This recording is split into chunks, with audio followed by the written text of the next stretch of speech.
Hey guys, welcome back to the channel. This is story about what if Naruto inherits a different sensei instead of Kakashi part 1. Before I start, please do support for more amazing content and comments for part 2.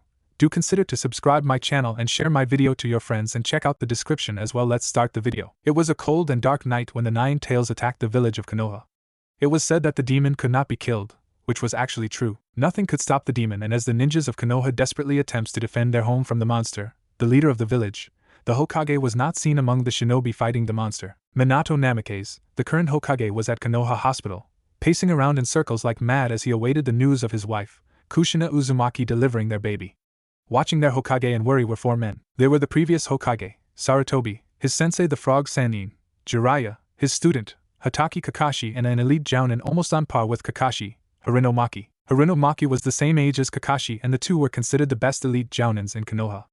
Of course, when it comes to skill, Kakashi was said to be better, but that neither had sparred with the other seriously to actually test the theory. Maki had developed his own personal skills, and he is known throughout the land as the replicator for his use of confusion with his shadow clones. There were two unique ways Maki fought with his special clone kunai. The clone kunai were Maki's own set of custom kunais, and with them, he could create shadow clones through two methods. One was by drawing out chakra from a seal Maki had placed in the clone kunai. The other method was if the clone kunai was able to draw blood on the victim. If blood touches the clone kunai, immediately a shadow clone would be created. Minato of course knew of the Kyuubi attacking his village, and he had assured the four men that he would fight the Kyuubi once he knows of his wife's condition. The Hokage was the only person that could probably defeat the demon, as everyone else had tried. Maki knew that his brother was probably among the ninjas fighting the Nine Tails. He prayed that he would make it before he arrived. Finally, a doctor emerged from the delivery room, catching the five men's attention. Minato ran towards the doctor and grabbed the doctor by his shoulders. "How is she? How is my son?" "Your son is fine, Hokage-sama," the doctor assured him. "He is a healthy little boy. However, your wife..." The doctor stopped there, which brought fear to everyone. Minato was trembling as he felt the worst possible news would be heard. "What's wrong? What's wrong with my wife?" "Your wife..." The doctor hesitated once more. "Your wife has died during childbirth. We're not so sure of the cause, but we have lost her." "I'm sorry." At that moment, everyone could see that Minato's spirit had been broken. His heart was broken to pieces and his legs actually went weak. He had to use the wall for support to keep him from falling. It was probably the first time that many had seen the Hokage so defeated. "I want to see my son." Minato choked. "But Minato, what about..." Sarutobi started, but Minato cut him off. "I need to spend 5 minutes at least with my son. The rest of you, try and hold him, and I will come." All four men nodded their heads. Everyone but Jiraiya disappeared in order to try and stop the Kyuubi. Or at least to buy some time until the Hokage arrived to stop the rampaging beast himself. The four men were after all Konoha's finest shinobi after Minato. The demon continued on its wild rampage, killing shinobis that attacked it. All attacks were futile as the Kyuubi had the power of regeneration. It healed so fast that all the attacks were not even affecting the Kyuubi. The copy ninja and replicator were jumping from rooftops to rooftops, hurrying to the north gate where the Kyuubi could be seen. It seems that the Kyuubi is getting closer and closer. Kakashi looked at the Jounin next to him. "Let's just hope that we can delay the monster before Sensei arrives." Maki nodded. "If Hokage-sama can't stop the demon, no one can." They reached the gates and found that most of their comrades were being treated of their wounds while some were retreating back. Kakashi cursed under his breath and raised his forehead protector, revealing his foreign eye, the Sharingan. Maki took out his custom kunai. The kunai was thinner and lighter than the normal kunai. This is to allow him to throw the kunai at a faster speed that the enemy could not see the kunai coming at him. This is so that his custom jutsu can work, which needs to draw enemy blood to create a shadow clone. He has about 50 of them at home and 10 of them in his back pouch right now. The two of them ran towards the nine-tailed demon. The demon felt the presence of the two shinobi as it sensed that they were both stronger than the previous shinobi and that they are equal in skills, it seems. The Kyuubi started using one of its tails to strike at the two incoming shinobi, but they easily dodged it by jumping away. While still in the air, Maki formed a set of seals. Katon! Ryoka no Jutsu. A great fire emerged from Maki's mouth in the shape of that like a dragon. The fire blasted on its face, but the Kyuubi felt no pain. It ignored the blast and it only felt like a mosquito bite. Kakashi also formed seals and once completed, used his right hand like as if he was waving. Raiton! Lightning blast technique. A wave of lightning emerged from the palm of Kakashi's hand and it struck the Kyuubi on its left muzzle. This hurt the Kyuubi by a little, but it was not enough. The two Jounins continued using ninjutsu to assault the Kyuubi from a distance, but their attacks were futile. The two Jounins continued to distract the demon until they realized that they can't do Enimro, as they were running out of chakra. As they retreated back, they saw a large puff of smoke was created in front of the demon.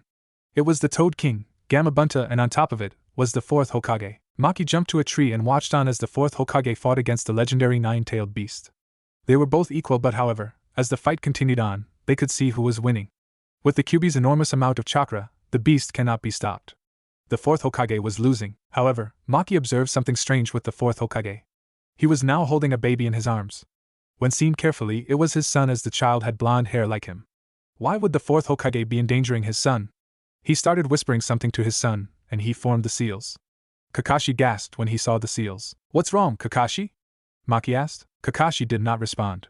He knew that seal though. It was a forbidden technique and no one has ever used it.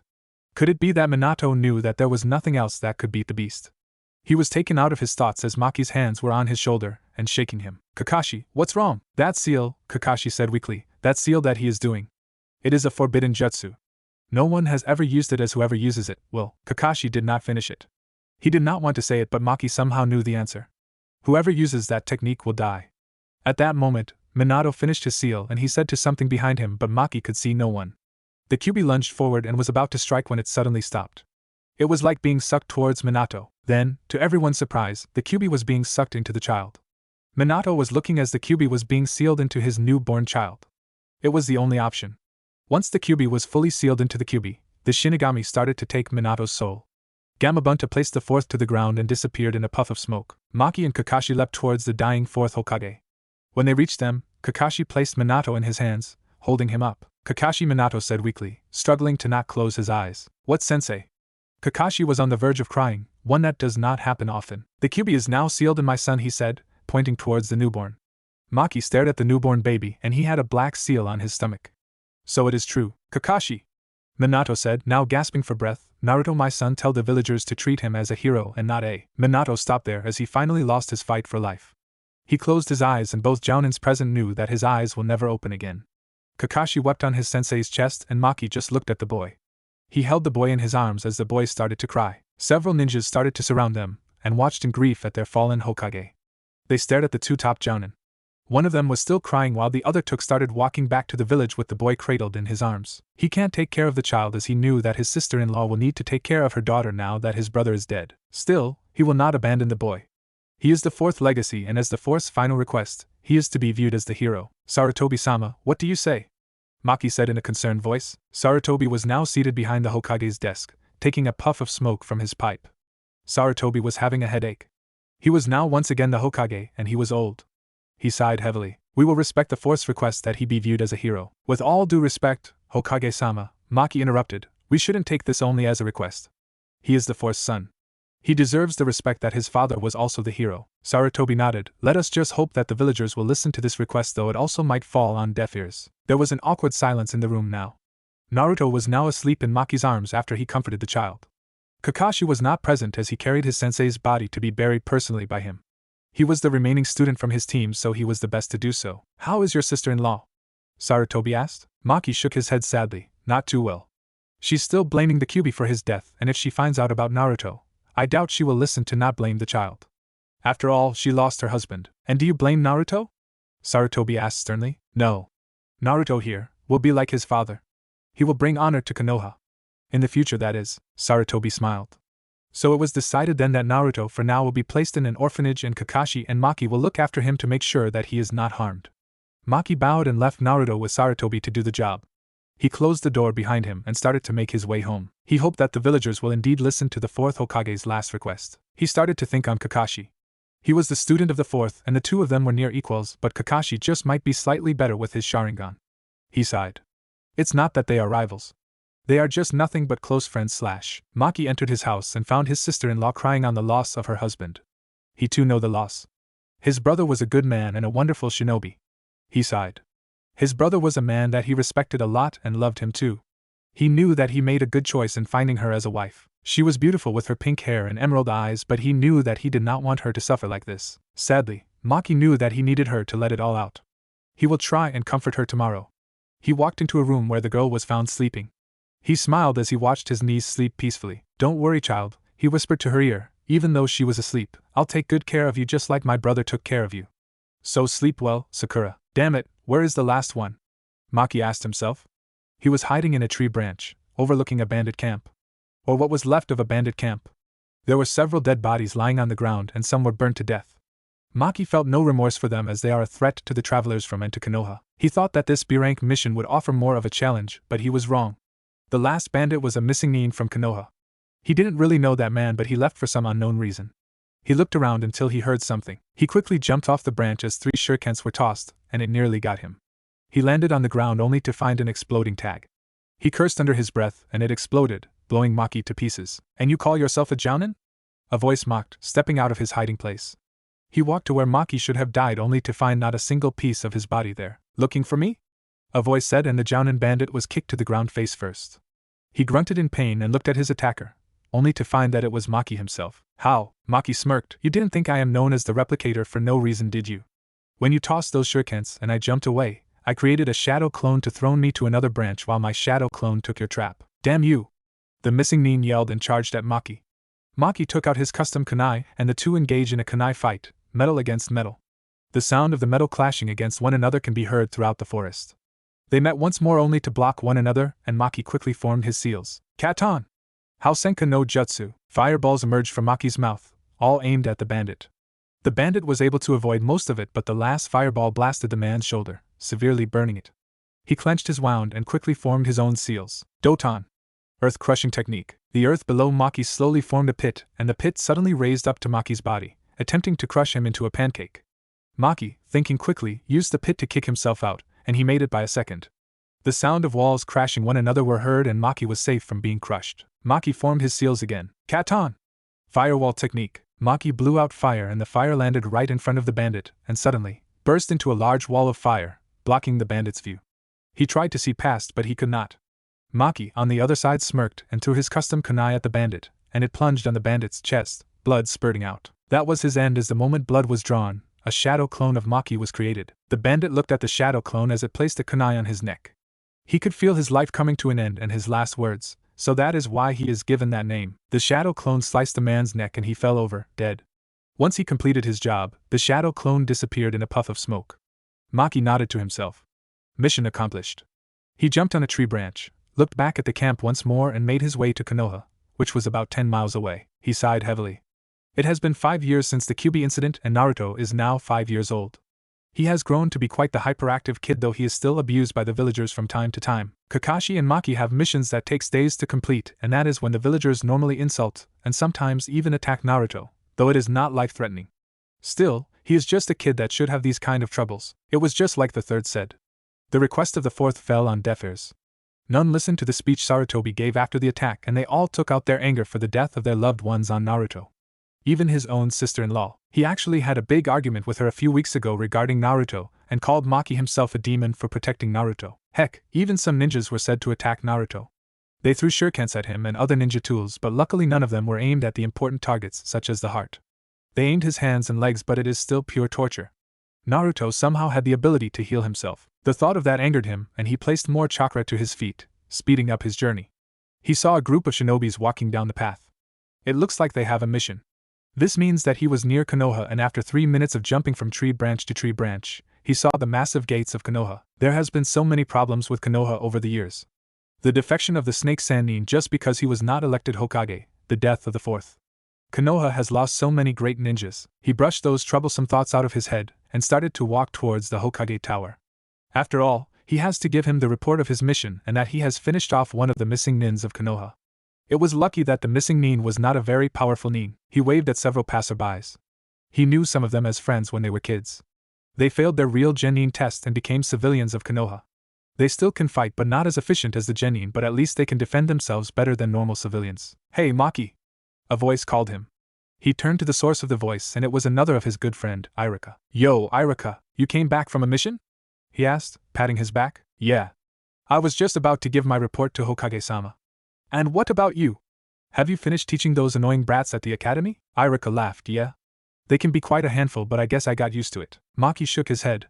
"I don't know how you can handle them, Irika. If I was to take your place for a day, I might end up at a mental hospital." The two continued their small chat until Irika had to excuse himself as he had a meeting at the academy. Maki understood. He, too, had to get to the Hokage, and he realized he was getting late. He jumped up on a rooftop and started to make his way to the Hokage Tower. He walked up the stairs. He cursed and wondered why can't they just build an elevator. These stairs are so many, and it was starting to tire him out. Luckily that guy was not here. He would for sure use this opportunity to do his so-called youth training or something like that. He chuckled softly as he was lucky not to have him as a rival but Kakashi instead. He walked the familiar corridors and when he reached the Hokage's door, he knocked on it 3 times. "Enter," a voice commanded and he obliged. Turning the doorknob, he pushed open the door and there, the Hokage was sighted. He was really getting too old for the job. It's not that he cannot fight, he is still powerful but he used to be far stronger than he is now. "Ah, Maki. So, you have already completed your mission, I assume?" "Hi, Hokage-sama. The bandits are all taken care of. There were about 9 of them, and most of them are around low to high Chunin level. It seems that one of our missing Nin, a Jonin, was their leader. I believe his name was something like Amati." Sarutobi nodded. "I know that name. He left Konoha a few months back. He attempted to steal one of our forbidden scrolls but was found out before he could take it." "Good job, Maki. I guess you will be receiving higher pay." Maki grinned from ear to ear. "Thank you, Hokage-sama." "Is that all, Hokage-sama?" Sarutobi nodded and Maki formed a simple seal and disappeared in a puff of smoke. He appeared on one of the rooftops. His stomach was grumbling for food and he couldn't argue with it. He jumped down from the rooftop and walked around the streets to find a suitable restaurant to fill his stomach. With the new pay, he could eat in a fancy restaurant. He licked his lips as he started to think of all the food he wanted to eat today. He was taken out of his thoughts when someone pushed him, roughly. He looked at the one that pushed him and it was a villager, running away. He saw several other villagers heading his way, all running. He had to jump away to let them pass. He ignored them until he heard one of them say, "Kill that demon boy." Maki's eyes became big. He knew he had to act fast. They were all yelling something like "find and kill him." He jumped up on a rooftop and followed the mob, and since they were so preoccupied with trying to find Naruto, he didn't have to worry in concealing his presence. The chase took 5 minutes when he saw even more villagers chasing a small blonde boy, who was screaming for help only to be ignored. The mob were even wielding weapons. Some with rakes, some with large kitchen knives while others were throwing stones at the boy. He quickly ran ahead of the mob and he could see the boy was crying for help. Maki took out his kunai to prepare himself. The boy tripped and fell to the ground, scraping his knee. He turned to look at the villagers chasing him. "Please, mister. I didn't do anything wrong. Please don't hurt me," he begged. The villagers ignored his pleas and all were cursing at him. Finally, one took the first step and threw a knife at the boy. Maki was surprised that the villager had a good aim and Maki threw his kunai. He did not aim to block the knife but he aimed it at the ground in front of Naruto. He had to use his other custom ability. If you read my other story, you should know his other ability in creating shadow clone with his kunai without drawing blood. The kunai landed on the ground and Maki formed a simple seal. Kai, a shadow clone was created at the same spot where his kunai was. He made it. The knife plunged through the shadow clone, dispelling it but he saved Naruto. The villagers were shocked and that was when Maki landed right in front of Naruto, protecting him. He looked at all of the angry mob with a look of pure disgust.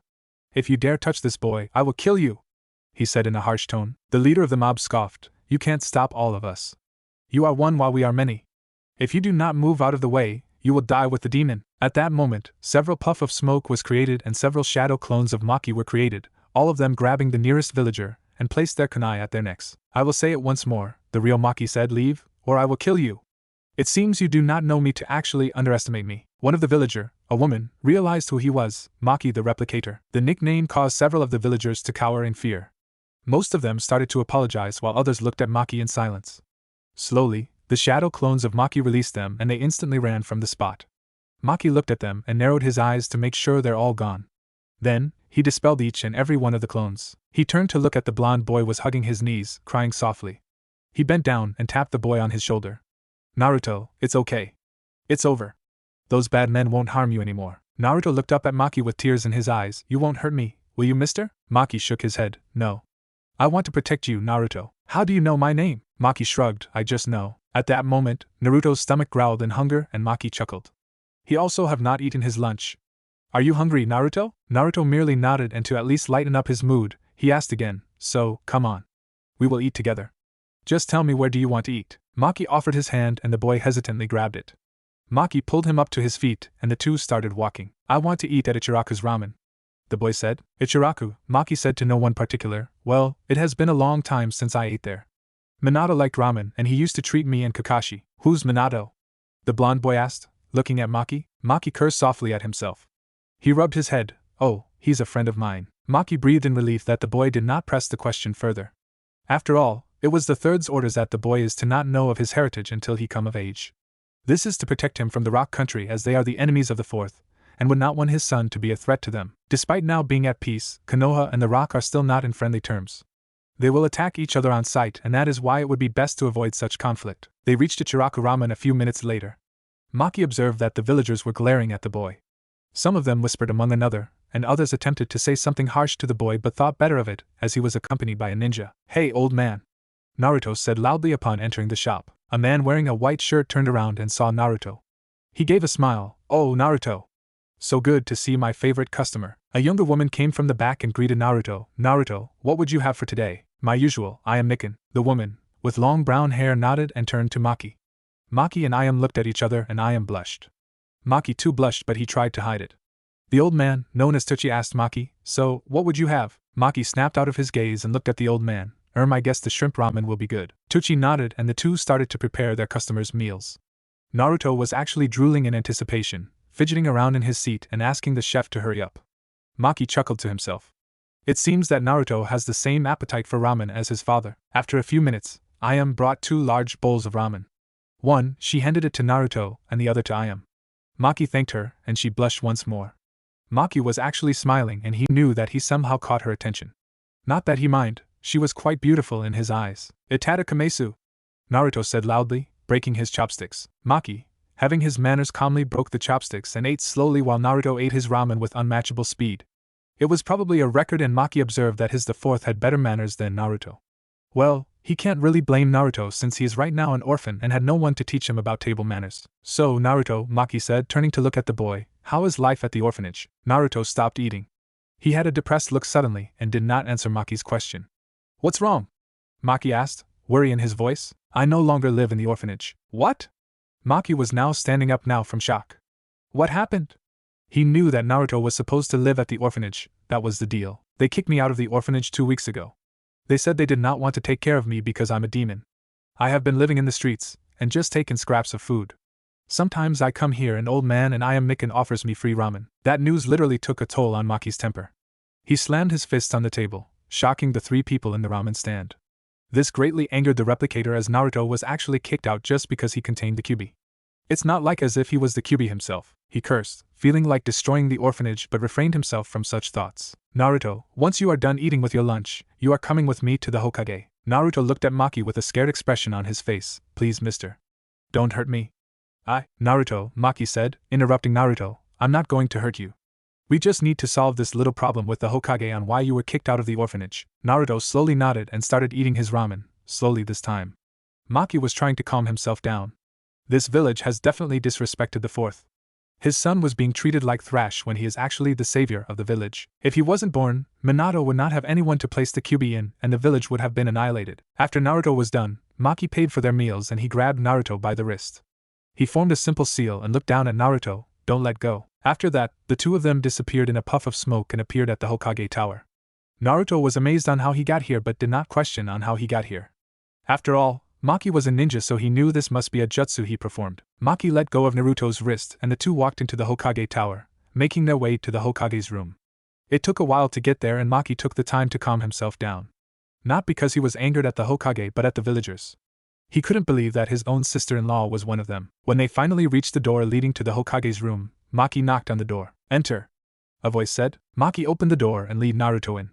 The Hokage was having a smoke with his pipe and was quite surprised to see Maki brining in Naruto. Sarutobi looked at Maki and then took a quick glance to Naruto and then back to Maki. "What is it, Maki?" Sarutobi asked, blowing out a puff of smoke. "Hokage-sama," Maki began, bowing slightly, "I have urgent matters that I need to discuss with you and it regards Naruto here." Sarutobi immediately put his full attention and took out his pipe. He placed the pipe back in his drawer. He rested his chin on the palm of his right hand. "So, what is it?" "Hokage-sama, according to Naruto, he was kicked out of the orphanage 2 weeks ago. Naruto said they kicked him out for saying he was a demon, though I think that they are crazy for saying such things." Sarutobi listened to every word and nodded slowly. He was impressed that Maki could come up with something to say that he did not know about the Kyuubi inside Naruto. "So, what do you propose, Maki?" "We definitely cannot put Naruto here back into the orphanage. I wanted to take Naruto to live with me, but I can't do that as I have to take care of my niece and my sister-in-law. So, I was thinking that we give Naruto a room in an apartment." Silence. The Hokage seemed to be in deep thought thinking on what Maki said. Naruto himself liked the idea that he could live by himself, but he wondered how he was going to live with no money. "I guess," the Hokage finally said, "that is the best possible solution. For today, Naruto can live with me and I will find him a place to stay by tomorrow. But old man Naruto started to protest but was interrupted once again. Naruto! Maki scolded the blonde boy, this is the Hokage. You have to show respect to him. Sarutobi started to laugh lightly, holding his pipe. It's okay, Maki. So, what is the problem, young man? Naruto rubbed the back of his head. How will I live with no money? That is not a problem. The Hokage replied, I will give you a weekly allowance. But you will have to spend it wisely. Naruto thanked the Hokage and was actually smiling from ear to ear. With that taken care of, Maki thanked the Hokage for his time and said goodbye to Naruto. He formed the simple seal once again and was about to be gone when he felt someone tugging his right hand. He looked to find Naruto pulling his hand. Maki. Will you visit me when you can? I get awfully lonely and you are one of the adults to treat me nicely other than the old man at the ramen stand. Maki looked at the boy and he could hardly reject that. He looked so cute, and he was the fourth son so he could not see why not. Sure. I'll visit you when Hokage tells me your address. With that, he disappeared from the Hokage's office. Naruto grinned happily and started to take a seat next to the Hokage, talking about his day. The Hokage also took this opportunity to escape from the load of paperwork stacked right in front of him. I really am getting too old for this job. The Hokage thought to himself. The sun was already starting to set below the mountains and Maki started to make his way home. He spent the rest of the afternoon after delivering Naruto to the Hokage was training. He may have been considered a powerful ninja by the 5 countries, but that doesn't mean he cannot improve himself. After all, he's still nothing compared to anyone of the legendary Sannin. His stomach was grumbling once more. He realized he did not really eat his lunch at the ramen stand earlier today since Naruto told him about the orphanage. He did not finish eating his ramen. He placed 2 of his hands in his pockets to warm himself. It was getting strangely cold. He suddenly thought about the girl at the ramen stand. Is her name, eh? Maki thought to himself. She was cute to him and looked to be fairly young. Maki was about 27 years old while she seems to be either in her late teens or early 20s. He sighed softly. How can he stand a chance with her when her father is watching her every day? He remembered his brother had always told him that he either had no abilities to get a girl or was too shy. He chuckled to himself. That was a conversation that occurs every day whenever they meet ever since he got married to Tsuyuki, his sister-in-law. He was taken out of his thoughts when he sighted his house, or more his brother's house, which inhabits his niece and sister-in-law. He opened the door and then closed it behind him, as quiet as possible. He could smell food being cooked in the kitchen and took a quick glance at the kitchen. He saw his niece watching her mother cooking their dinner. Sakura was curiously looking into the pot as Tsuyuki stirred the insides of the pot. The sight of his niece watching her mother cook brought a smile to his face. What a happy family it is, if only her father was still alive. Damn it, why did you have to die? Maki thought at his brother. Now Maki has to take care of his brother's family, not that he minded them. He loved his niece like he was her daughter and Tsuyuki like a sister, despite the arguments he had with her. He then sneaked past them and walked upstairs to relieve himself. He had to take a bath before dinner. That would relax him. He walked into his room and started undressing himself. He wrapped a towel on his waist and walked into the bathroom. He locked the door behind and then hung the towel on a towel rack and then walked into the shower. He let out a groan of relief as the water poured down. He could feel every strain of his muscles start to relax, and he started washing himself clean. He was quite dirty from the fight he had with that missing Nin earlier today. At least now he had the money to support this family for a week. He was also given 3 days to relax by the Hokage before he has to report for his next mission. After about 7 minutes of washing himself, he walked out of the shower and wiped himself dry. Once that was done, he wrapped that same towel to his waist and walked out of the bathroom to his room. He then picked out a tank top and black shorts. There was a knock on his door, and he opened it, and found his niece there, smiling at him. He smiled back. What is it, Sakura? Mummy says that dinner is ready? Alright then. Let's go before your mummy beats uncle, eh? Sakura laughed at her uncle and was then grabbed by Maki. He held her tight and placed her on his back, giving her a piggyback ride. He started to run, making his way to the dining room with Sakura laughing the whole way. When they reached the dining room, they found Tsuyuki placing the last dish on the table. Tsuyuki smiled at the two of them and took a seat. It was a round table. Tsuyuki and Sakura sat next to each other while Maki on the opposite of Tsuyuki. There was one empty seat and the seat used to belong to his brother. They all started to eat in silence and Tsuyuki had to help Sakura to eat some of her food such as cutting the meat into smaller pieces. After dinner, Tsuyuki was in the kitchen cleaning up and washing the dishes while Maki and Sakura were watching something on TV. It was Sakura's favorite show, and Maki did not really pay attention to the show as it actually bore him, but he had to endure it for the sake of his niece. Alright, time to bed, little missy. Maki instructed the moment the show finished. Sakura pouted, come on, Uncle Maki. Can I stay up a little longer? Of course you can. Really? Sakura had a glimmer of hope in her eyes. Yes, when you're old enough. With that, he quickly grabbed her and ran up the stairs with Sakura complaining throughout the whole journey to her room. Maki had to kick the bedroom door open since his hands are occupied. They entered the room and he placed Sakura on her bed. Sakura accepted her fate and hugged one of her stuffed bears. Maki smiled at the sight of his niece and placed her blanket up to her shoulders. He rubbed a strain of pink hair away from her face. Sweet dreams, my little angel. Sakura was already sleeping and did not hear Maki. She just shifted in her bed and Maki quietly, and slowly closed her bedroom door, and left the door slightly open for some light to enter her room. He walked back down and saw down on a couch, watching another show.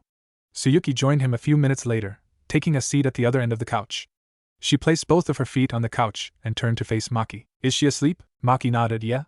Don't worry, I won't let her stay up late until she's old enough. Tsuyuki sighed. You shouldn't promise her that. Now she will be expecting to stay up late when she's old enough.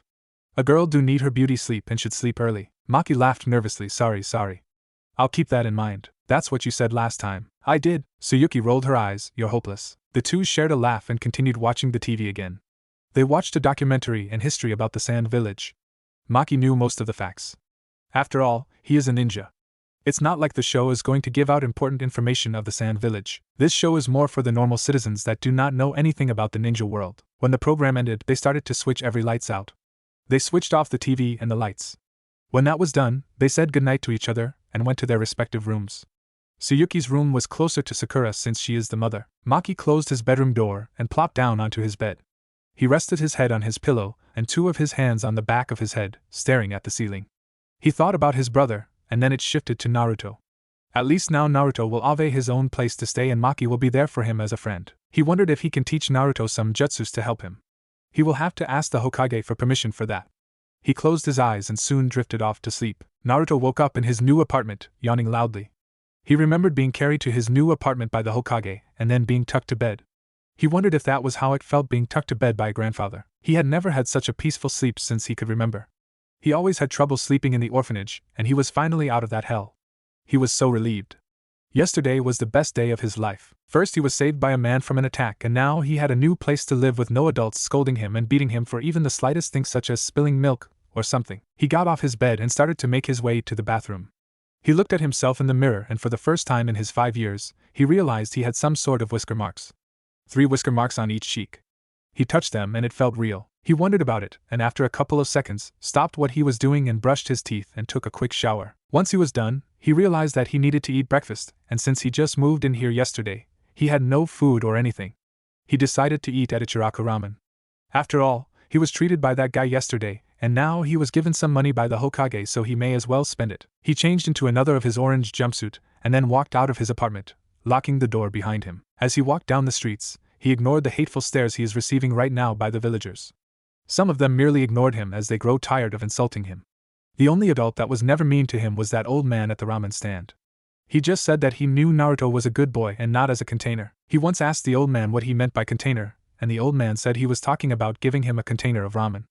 Tucci was lucky that Naruto bought that excuse. Reaching the ramen stand, he walked in and took a seat on a stool. Saw Naruto and gave a heartwarming smile. Hey Naruto. You're back. He smiled back. Yeah. I'm here for breakfast, and I can't wait. She laughed. Alright, so what will you have? 1 large miso pork. Oh, and where is the old man? She took down his order while answering him. Dad's at the back, preparing the broth for the morning. Since we're still preparing our shop, you will have to wait a couple more minutes than usual. Are you okay with that? Naruto grumbled on his seat. Fine, just hurry. She chuckled and just before she gave her father the order, she leaned down near Naruto and asked, Where's your friend from yesterday? The guy with the dark pink hair? I don't know why. Nikin wants to ask him on a date? Naruto responded, giving her his famous foxy grin. Instantly blushed hard and went to the back of the store to give Naruto's orders to Naruto. At the same time, a certain pink-haired 5-year-old just woken up from her slumber. She yawned cutely and looked out her window. The sun was shining brightly into her room and she had to use her hands to block the sunlight. She scratched her long pink hair and then started to make her way to the bathroom for a cool, refreshing shower. It took her about 10 minutes to finish cleaning herself, and once she had dried her hair and body, she started to brush her teeth. As she was brushing her teeth, she looked at her forehead. She frowned at the sight. It was slightly larger than normal. She had been teased a few times by some of the older kids. If her mother, or even worse, her uncle knows about this, those kids will for sure not see the next day. Her uncle can be very protective at times. She doesn't want the other kids to think that she needs someone to fight for her, and that is the only reason she has not told her mother or uncle about her bullies. She just hoped that today would be okay. Walking down the stairs and into the dining room for breakfast, she only found her mother there. That's strange, normally Uncle Maki would eat breakfast with us. Sakura thought to herself. Taking a seat next to her mother, she started eating her pancakes her mother had prepared for breakfast. Mom, where is Uncle Maki? She asked her mom. He had to do an early report with the Hokage, she said, pouring Sakura a glass of milk. Sakura merely nodded to her mother's response and continued eating her breakfast. She ate quickly and she was running late to meet one of her only friend, Ino. She was a blonde girl and from a ninja clan, the Yamanaka clan. After she ate her breakfast, she ran up to her room and grabbed a red cloth that was given to her by Ino. It was given to hide her huge forehead. She could never thank Ino for not teasing her on her forehead and being her friend. She really thought that she would never have a friend for her entire life. She left her house and started to make her way to the park. Ino had said that they would meet her at the swings. She tied the red cloth on her head to allow her hair to fall forward, thus blocking her forehead. When she finally reached the swings, she found that Ino was not yet there, so she sat at the swings to wait for her until her nightmare arrived. 4 boys around the age of 10 to 12 were walking in the park, and when they spotted the pink-haired girl, started to make their way towards her. She hung her head low, hoping that they have not yet seen her, but she already knew that her pink hair was a dead giveaway. The leader, a rather plump kid with brown hair, reached her first, crossing his hands across his chest. Hey, forehead! What are you doing here? Sakura did not look up. They will definitely know that she was trying to hide her forehead with her hair, and they will definitely started to pull it. She winced in pain when she felt someone pulling her hair. Hey, he's talking to you, one of the boys said, pulling her hair so that she would face them. Sakura could already feel her tears starting to pour down her eyes. She hated this. They all started to tease and pull her hair. Some of them would hit her arm and throw sand at her face, but all of it stopped when she heard a voice. Hey, what are you guys doing? A voice commanded. The plump leader stopped what he was doing and looked at the voice. It belonged to a little blonde kid with an orange shirt with blue sweatpants. Why don't you just run along, kid, before you also get hurt? I will, once you stop bullying her. A beautiful and cute girl like her does not deserve to be treated like this, the boy yelled, pointing at Sakura. Despite being in a bad situation, Sakura could not help but blush that the boy had said she was cute and actually beautiful. However, she knew that the boy was going to be in trouble when the plump leader started to crack his knuckles. He called 2 of his friends to follow him, while the other 2 held on to Sakura. I'm going to beat you up just the way my dad tells me to beat you up, you stupid boy, the leader sneered. Naruto, despite trying to be brave, knew he was in a bad situation. He tried to think of a way to beat the older kids until he spotted someone that just came on time to help. The man was on one of the trees' tree branch watching the whole thing. Naruto just glanced at the man for a quick second and then turned to face the older boys again, crossing his chest and gave a foxy grin. You had better leave now before a friend of mine does it himself, Naruto explained with a very confident voice. A boy on the right of the leader scoffed. And who is your friend? Another pathetic 5-year-old kid like yourself? You are just making me laugh. The 3 boys then felt something land directly behind them. The leader of the 5 boys could tell that whoever was the blonde's friend was most likely an adult. They slowly turned to face a man with dark pink hair just like Sakura, and the hair was shoulder length. The man was wearing a Konoha headband and a Chunin vest. They gulped loudly and slowly started to back away. Like my friend said, leave now before you incur my wrath, the man instructed them calmly. They didn't need to be told twice. All of them fled the scene. Some actually tumbled to the ground while running. Maki watched them run away in fear and then turned to look at Naruto, but he has already disappeared from his spot. He looked around and found him kneeling in front of his niece, asking her he was okay. Maki watched from where he was as Naruto helped his niece up. It is really sad that such a nice boy like Naruto would be treated cruelly by the villagers. He can't wait to give something that might excite Naruto. Are you okay? Naruto asked, pulling her up. Sakura merely nodded. Thank you, she said, not realizing that a tear raced down her cheek. Hey, Naruto said, making Sakura look up at him. A beautiful girl like you shouldn't cry. Why would those guys treat you like that anyway? She hesitated. If she told him that it was because of her huge forehead, he would definitely push her away. Come on, tell me. Naruto pushed. She hesitated. Because of my forehead. Naruto was now confused. Your forehead? What's wrong with your forehead? It is huge. She then untied her bow and allowed her hair to part away, revealing an indeed large forehead. Naruto looked at her forehead and then chuckled softly. Sakura heard this and thought he must be laughing at her forehead. Having a huge forehead is not bad. Actually, I think it makes you more beautiful, Naruto complimented her. Sakura looked up and saw that he was smiling at her. She was confused. This is the first time someone said that he liked her forehead. She did not know what to think. Naruto then asked, Say, what's your name? She looked at the young boy in the eyes and realized he had cerulean blue eyes. Those eyes were magical to her, so beautiful. It was as blue as the ocean, and the boy was waving in front of her. Are you okay? Maki, who was watching the whole thing, chuckled softly at this. He was now leaning against a tree, his arms crossed on his chest. Maki looked at his niece, lost in her thought. Don't tell me she is already falling at such a young age, he thought to himself. Sakura is now finally back to the real world. Sorry, she apologized. My name is Haruno Sakura. Naruto nodded, I am Uzumaki Naruto. Can we be friends? Sakura looked dumbfounded. This boy is so straightforward and she didn't mind being her friend. He did look kind of cute. I guess so. Naruto gave another of his foxy grin. Here, why don't you meet my friend? Where did he go now? Naruto started to look around and then found him. He ran to the man beneath the tree. Maki saw Naruto coming, so he emerged from the shadows of the tree. Good morning, Naruto. Naruto waved. Morning. Thanks for helping me just now, Maki scoffed. That's alright. I just happened to pass by and saw you helping that girl. That's a pretty honorable thing to do, but you were smaller and outnumbered. They had to be taught a lesson anyway. Yeah, now come on, Naruto said, grabbing Maki's wrists and dragging him along. Maki was quite surprised at the boy's strength, that the boy was able to pull him along. It's not that he resisted, but he could tell that the boy was quite strong for his age. Sakura had her jaw open when Naruto saw who his friend. Oh no, what is Naruto doing with my uncle? Now he's going to know about those bullies. Sakura thought. Will you calm down? It's not like he's going to kill us. A voice scolded Sakura. What? Who's that? Sakura knew that no one was talking to her, so who was that? I'm in your head. Let's just say that I am your inner self. The voice, who looked exactly like Sakura, said. What? Inner self? What the heck are you talking about? We'll talk later. It looks like your new crush and your uncle has arrived. The inner self then faded away. Sakura was about to say something when she felt a presence right in front of her. She looked at Naruto and then to her uncle. She gulped loudly when her uncle looked at her with eyebrows raised. Suddenly, he had a happy expression on his face, smiling at her. Now Sakura was confused. Sakura-chan, this is my friend, Maki. Naruto introduced to her very own uncle, which was quite weird for Maki and Sakura. Maki looked down at Naruto. You know, Naruto, I never told you my name yesterday. How do you know my name? Naruto laughed nervously and scratched his head. I heard the old man call you Maki yesterday, so I assumed that was your name. Maki nodded slowly. For a young boy to pay attention to something he shouldn't, that's quite impressive. Okay, fine.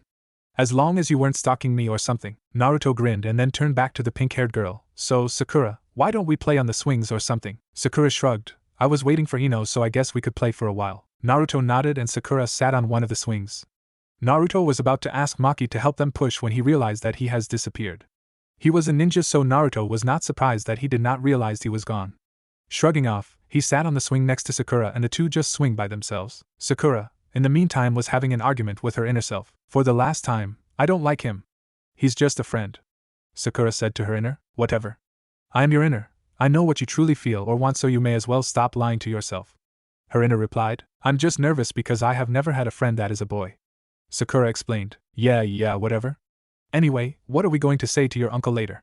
He now knows that we have been bullied and will be overprotective again. I don't know, Sakura said, and the conversation ended there. The two continued playing by the swing when a couple of adults surrounded them, all with angry glares. Sakura looked at each and every one of them, and she cowered in fear. Naruto did not look up. He knew they were all looking at him, and he just looked down at the ground. Great, I just had a new friend and these people are now going to ruin it. She will now probably hate me too. Naruto thought to himself and sighed in despair. A villager pushed Naruto off the swing by pushing his head hard. Naruto landed hard on his head, which caused him to cry in pain. He rubbed it only to feel someone kick his back so hard that he coughed as he could feel all his air left his lungs. You demon! How dare you try to befriend one of the unsuspecting child? A female villager spat. Naruto was now at the mercy of this angered mob. He tried to crawl away only to feel someone drag one of his legs back to the center, where they continued kicking him and insulting once again. Sakura watched in shock as her friend gets beaten. One of the villagers grabbed her and held her tight as she watched her friend in the center being kicked. She felt tears running down her cheek and wanted to run next to her new friend, but the villager held her tightly. Then, a large man stepped forward and was about to lay a punch on Naruto in the face when he felt the earth tremble. He was too preoccupied on going to attack Naruto that he did not notice the tremble. Just as he was about to hit Naruto, the ground raised up and covered Naruto. The man punched the protected ground and he yelled in pain as he broke his knuckles. All of the villagers stopped their ranting and assault and stepped back in shock. Then, two figures emerged, each standing in front of Naruto, who was now under that protected shield. One was reading an orange book and his face was mostly covered by a mask and a headband, only revealing his right eye, and had a silver hair. The other was a man with dark pink hair, reaching shoulder length with a kunai drawn. The villagers knew these two men, the two top Jonin of the village. The copy ninja and the replicator. You know what really makes me angry, Maki? The silver-haired man asks. Maki, never leaving his eyes off the villagers, shook his head. No. What? When first, villagers attack an innocent child and I have to come here when I could be reading my book. Maki rolled his eyes. I think anything can make you angry when it involves your book. Kakashi chuckled. I guess you're right. Well, time to disperse the crowd. Kakashi placed his book on his pouch and lazily turned to face the crowd. And then, with unbelievable speed, he formed seals. No one could be able to see what he is doing. Doton. Shaking of the earth technique. The ground around Kakashi started to shake wildly. The villagers quickly ran away from the copy ninja, screaming at the top of their lungs. Maki chuckled at the sight. This technique is used normally for invasion on a village. It causes no harm, but when used on a village, the villagers will panic and cause chaos in the village, and the ninjas will not be able to properly defend the village. When the shake stopped, Kakashi released the technique that was protecting Naruto. He was hurt quite badly, but he was healing quite fast. Maki shook his head in disbelief. He just left the two alone for a minute to get Kakashi, and he was already attacked. You better take your niece home. I'll take care of Naruto here. Kakashi instructed the pink-haired Jonin. Maki nodded. You had better take Naruto to the hospital. I'll tell him the good news later tonight. Kakashi nodded and leaned down, grabbing Naruto and holding him up to his chest. He looked at Maki one last time and formed a simple seal. There was a puff of smoke and then Kakashi disappeared along with Naruto. Maki sighed and turned to face her niece, who was crying. She is probably confused and didn't know what is going on. He walked over to her and hugged her, rubbing her back trying to calm her down. It took him several minutes to calm her down, and then he wiped her tears on her cheeks. It's okay now. Come on, we have to go home. How come they attacked Naruto, uncle? She asked as Maki held her. Maki did not answer. He knew telling the young generation is forbidden by the Hokage, and he couldn't tell her niece. Naruto needs a friend and she might hate him after this. I don't know, Sakura. He lied, and he was lucky that Sakura did not ask him any more questions. She snuggled more into his chest and he started walking towards back his house. He would have just jumped on the rooftops, but Tsuyuki would be pissed off. She had told him that she did not want him to risk dropping Sakura. While she was carrying Sakura, he just remembered the incident on the bullies. Looking down at Sakura, he asked Sakura, why didn't you tell me about the bullies? Sakura stopped breathing. She had hoped that Maki had forgotten about it, but she was wrong.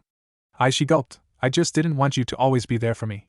I just wanted to not be a burden to you, so I thought I can handle it by myself. Sakura then looked away from her uncle. She knew that he was probably going to yell at her and scold her, although he never really did in her entire life. She just realized that her uncle never scolded her for anything and was only threatened by her mother that her uncle will be angry. Those were her mother's words, not his uncle. She looked up at her uncle again and saw that he was looking at her. Sakura, if you really want to protect yourself without me, you could be like me. What do you mean? She asked, confused. Maki smirked. Well, you can be like a ninja like me, you know? Then perhaps you can protect yourself and your loved ones. Or even the ones that need help, like what Naruto did earlier. He helped you when he did not know you yet. Sakura looked at her uncle, trying to find if he was joking. Her mother had always told her to not follow her father's and uncle's footsteps, as being a ninja will be too dangerous. But her uncle here said that she can protect herself, which was what she wanted. I'll think about it. Sakura muttered, but Maki heard it. He smiled as they approached their house. He sighed as he looked up at the ceiling. He was bored out of his mind as he has to spend a night here in the hospital. He's not seriously wounded, but the doctors insisted that they have to make sure and check up on him. And to make things worse, the guy with the mask has left the hospital. He never even got to learn his name. He just said that he was doing his duty and he was concentrating more on his book rather than him. He sighed, placing two of his hands on the back of his head to rest. He started thinking about the pink-haired girl at the park earlier, Sakura. I hope she will still be friends with me after what happened today. Naruto thought. She was his second friend other than Maki. Now he realized that the two have pink hair. Are they related? His thoughts were filled mostly about Sakura. He just couldn't help thinking about her green emerald eyes. They were magical to him, and he wanted to know her more, to be closer to her. There was a knock on his door, and a nurse opened the door carrying a tray. Naruto looked at the time and knew it was dinner time. He wished hospitals would provide ramen, but all they give are food that they considered healthy, like boiled vegetables or porridge. He sat up on his bed as the nurse placed the tray on a table. She left without a word. Naruto started to eat, or tried to eat. If he wasn't hungry, he would not eat, but his stomach was growling for food. He had to hold his breath as he shoved the food into his mouth. You really need to learn to eat healthy food, and this just might help to learn, you know? A voice said from the window. Naruto knew that voice and turned to face him. Naruto smiled. What brings you here? Maki shrugged. You did say that you would like me to visit you as a friend, and since earlier today you were attacked, I thought you would need a friend. Yeah. Thanks for helping me from the mob. Maki entered the room and sat next to Naruto's bedside. I didn't stop them. It was Kakashi, the masked guy. I came with him, but he used the earth technique to scare the villagers. He wasn't very friendly. Naruto pointed out. That's not true. If you get to know him and earn his respect, you will find that he is a good guy. He saved you because he was doing his duty as a ninja, helping the helpless. Naruto nodded slowly, taking another spoonful of broccoli, I guess. The two remained silent for a while. Naruto just continued eating while Maki looked out the window. He should be at home resting, but he had to come to give Naruto the news that he has got permission by the Hokage. By the way, Maki, Naruto said, that Sakura girl. Is she in any way related to you? Maki did not react to the question. He just continued looking out the window and thought on how to answer him. If he said that she is, he might be slightly afraid to befriend her, as he knows that someone is watching her, so he thought of the best answer. No, he answered, what would make you think that? She has the same color as your hair. Indeed she has. Anyway, Naruto, I came here to tell you something that might make you happy. That put Naruto to his full attention. What? In a year from now, he explained, facing Naruto, you will enter the academy to learn how to be a ninja. You will be learning for free, as the Hokage will be paying for your studies there, so you don't have to worry using your allowance for it. Also, when you are at the age of 10, I will personally train you and teach you some techniques. Naruto had to absorb the whole thing. He had always wanted to become a ninja ever since his first visit with the Hokage. Now he has that chance. And here is a friend, a ninja who must be quite strong, will teach him personally. He has heard that ninjas taught personally will be stronger, as that ninja will get its full attention from his sensei. Thank you? Naruto replied enthusiastically, grabbing Maki in a hug. Maki smiled and patted Naruto's back. He has heard from the Hokage that it was his dream to become Hokage. Perhaps now he has the chance to show the village what he is capable of. Alright, Maki said after a couple of seconds, pulling Naruto off the hug. I and Kakashi will always be watching over you. I will train in you in 5 years' time, so you had better pay attention in class. You want to be Hokage, don't you? Naruto nodded. Maki smiled and ruffled his messy blonde hair. He then walked over to the window, looked at Naruto one last time and jumped out of the window, and started to make his way home. It was already 9 at night when Maki reached his house. He still had 2 more days before he is allowed to do missions again. For now, he has to do at the most B-rank missions as to not endanger his life. He is the only that is bringing in income for the family, so if he dies, the family will suffer, and they have already suffered after his brother's death. He walked into the house and found Tsuyuki and Sakura watching TV. Well, at least the argument earlier has finished. Flashback. After the attack on Naruto, Maki and Sakura reached their house, and when he walked in, he found Tsuyuki in the kitchen preparing lunch. Sakura entered the kitchen to help her mom in any way she can. After all, her mother insisted she learn how to cook so that her future husband can appreciate her. Maki went to the back of their house to do his personal training. Their house had a larger compound than the rest and was able to fit the backyard as a training ground where Maki and his brother was able to use it to do small training, such as push-ups. They had to use the training grounds if they wanted to spar. That was when she heard Tsuyuki shriek. He entered the kitchen, looking for any signs of trouble. He only found Tsuyuki looking at her daughter with wide eyes. What did you just say? Tsuyuki said, but her voice was so loud that she was practically yelling. I said I want to become a ninja like Dad and Uncle Maki. Sakura answered while cutting some vegetables, not looking at her mother. I have already told you that being a ninja is dangerous. You should just be a normal girl, grow up and get married to a wonderful man. Not fighting for your life. But mother, Sakura protested, today I was attacked by bullies and… You were what? Her mother shrieked, interrupting her daughter. You heard me, Mum, but Uncle Maki was there and Naruto. They helped me and Uncle Maki told me that I can protect myself if I become a ninja. I don't want to depend on others anymore. Tsuyuki now glared at her brother-in-law, who was still standing at the doorway of the kitchen, looking at the two. She walked towards him and poked his chest hard. How many times have I told you not to convince Sakura to become a ninja? Maki raised his 2 hands and backed away. I didn't convince her. I was merely speaking the truth. They continued arguing until Tsuyuki finally gave up and went back to cooking. There was no point anyway when 2 people are against you and you have no one to back you up. They were all silent throughout lunch and no one spoke until Maki left the house. He just said he had to visit someone. End flashback. At least mother and daughter were now in the same room watching the same thing, and Tsuyuki looked as if she had calmed down. Maki entered the room, which didn't go unnoticed. Tsuyuki merely nodded to acknowledge him, while Sakura was smiling brightly. Maki smiled back and then said, It's time for bed, Sakura. She, for the first time, did not protest. Maki was surprised. She must be in a very good mood to not fight this time. Maki grabbed her wrist and the two started walking towards Sakura's bedroom. When they entered her room, he carried her to her bed.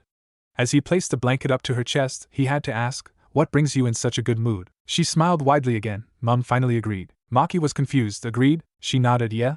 She said I can join the academy to be a ninja next year. Maki was shocked. Tsuyuki agreed? He thought. That was quite unbelievable. He was really happy and he smiled. I see. Well, that's good for you. He bent down and kissed her forehead. He wished her good night and switched off the light. He was about to close the door when Sakura sat up. Uncle Maki? Yeah? He replied, looking through the gap he left open. Will you train me to become a ninja? Maki looked at her niece. It was like he was looking at his own brother. He closed his eyes and thought of his brother, and then opened them again. Of course. When the time is right, I will. Sakura thanked her uncle and then laid her head on her pillow. She cuddled one of her stuffed animals and closed her eyes. Just as she was about to drift off to sleep, she thought of a certain blonde-haired boy. Maki was now also resting on his bed. When he was about to walk down the stairs after putting Sakura to sleep, he realized that it was dark downstairs. Tsuyuki has already switched off everything and must be already sleeping. He sighed and walked back into his room. Now he started thinking on the two kids he will have to train in 5 years' time. He will be able to tell what their talents are when they train. He can perhaps try to make those two fall in love by spending time together. Sakura has probably developed a small crush on Naruto already. He smiled at the thought. He closed his eyes and was now dreaming. A boy woke up at the sound of his alarm ringing. He groaned as he slammed the alarm clock hard, nearly breaking it. He sat up and yawned loudly and nearly passed out by his own bad breath. He had to stretch his body for an entire minute to get him awake, and then he made his way to the bathroom to freshen up. Brushing his teeth and taking a shower, it took him about 7 to 8 minutes. Once he was done, he walked into the kitchen and opened one of the cabinets, and grabbed a cup of instant ramen, chicken flavor. He cut up all the spices and poured it into the cup and then waited for the water to boil. Man, I hate waiting to boil the water. Hurry up, Naruto thought. After waiting for 3 minutes, he poured the hot boiling water into the plastic cup and without even waiting for the noodles to soften, started to dig in.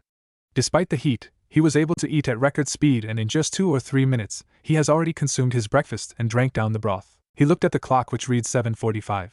Shit, I'm going to be late, Naruto said to himself, kicking himself off his chair. He opened and slammed the door behind him and locked it quickly. He ran off with insane speed. Naruto ignored the glares that were given to him by the villagers. He fixed his goggles on his forehead as they were slipping down. It took him about 5 minutes when he finally sighted the academy. He then stopped running and then started walking, gathering back his breath. He still has about 10 more minutes before class starts, so he decided to wait for Sakura for a while. He took a seat on a bench outside the school, humming a tune. Sakura and Naruto has become very close to each other throughout the years. They have become best friends, and some has rarely seen them not together when in school. The only time they are separate is when school is over. They eat together during lunch, they play together and even sit next to each other in class. Of course, the villagers have tried countless times to separate Sakura from Naruto as they did not want the demon child to be with anyone, especially a girl. However, Sakura is persistent and also her uncle, Maki the replicator watches over them almost every time. Even Kakashi the copy ninja watches over them so the villagers cannot do anything. Naruto waved at a few friends as they passed by. The only person that Naruto has not befriended is the survivor of the Uchiha clan, Uchiha Sasuke. It's not that Naruto never tried.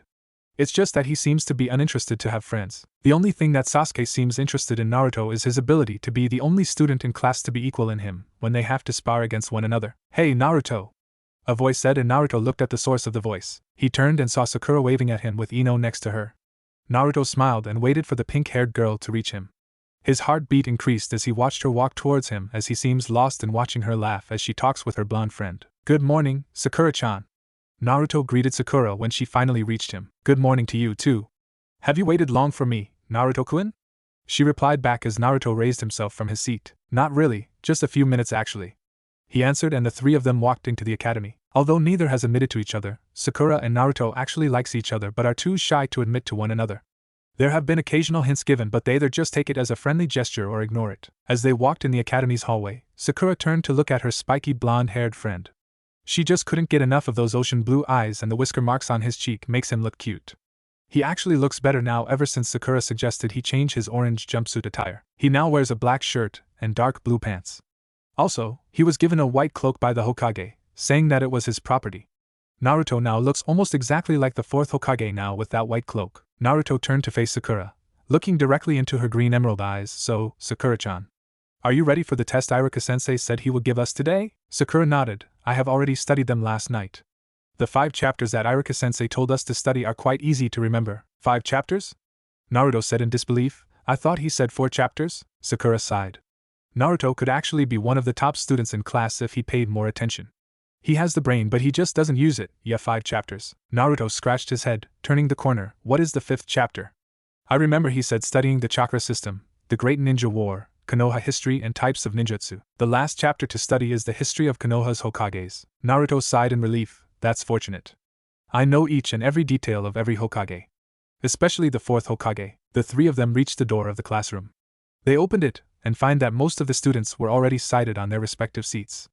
As usual, Naruto and Sakura sat next to each other while Ino went arguing with the rest of the other fangirls in an attempt to sit next to Sasuke. Naruto frankly is surprised that Sakura is one of the girls, other than Hinata, to not show any affections towards the Uchiha survivor. Of course, the reason for that is because Sakura already likes Naruto, so that isn't a problem. At that moment, the door of the classroom opened and Iruka entered the room, carrying a stack of papers. Iruka walked to his desk and placed the stack of papers on his desk and placed his hands on his hips. "All right, class," Iruka said, his voice filled with authority. "I hope you have studied for your test. Once I have distributed the test papers to all of you, you can start your test. And no cheating." Iruka then started distributing the papers he brought in earlier. Naruto leaned close to Sakura's ear and whispered, "Good luck.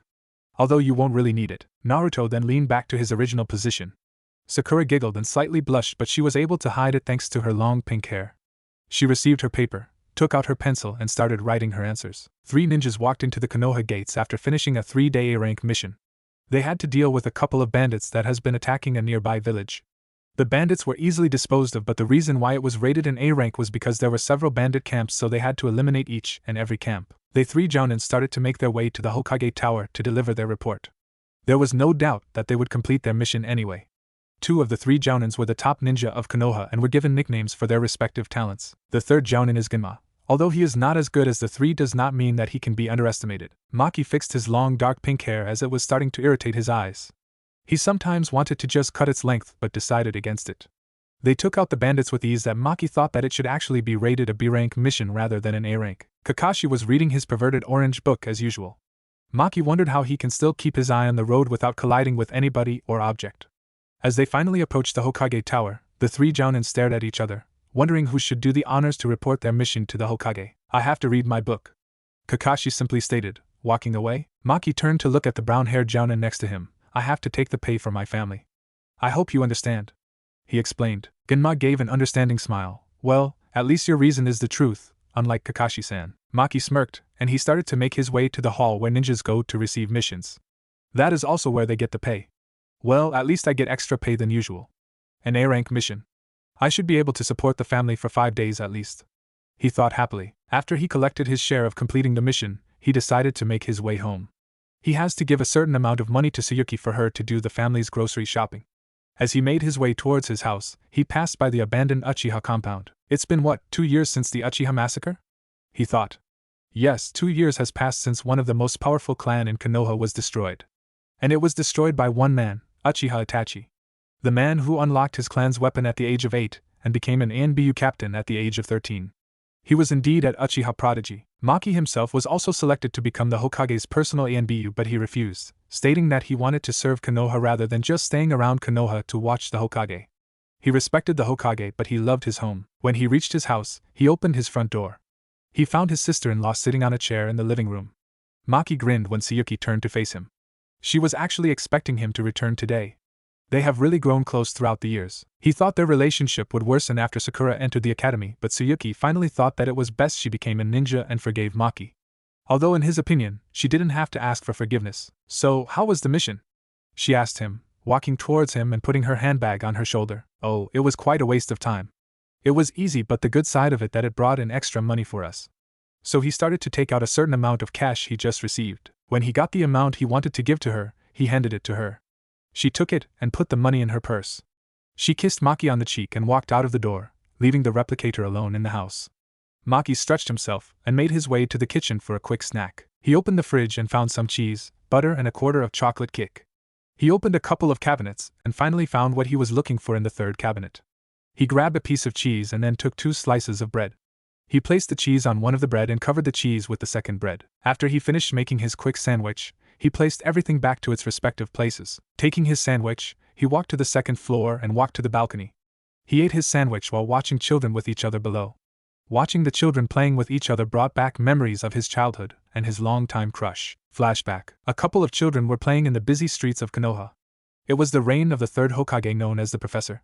There were 2 pink-haired boys running from 3 other boys and about 4 girls. They were all playing tag, and since that the 2 pink-haired boys were the best in running, the group decided that they all have to try and catch the 2 of them. Maki was laughing while running. "Hey, Anai-san, can't you keep up?"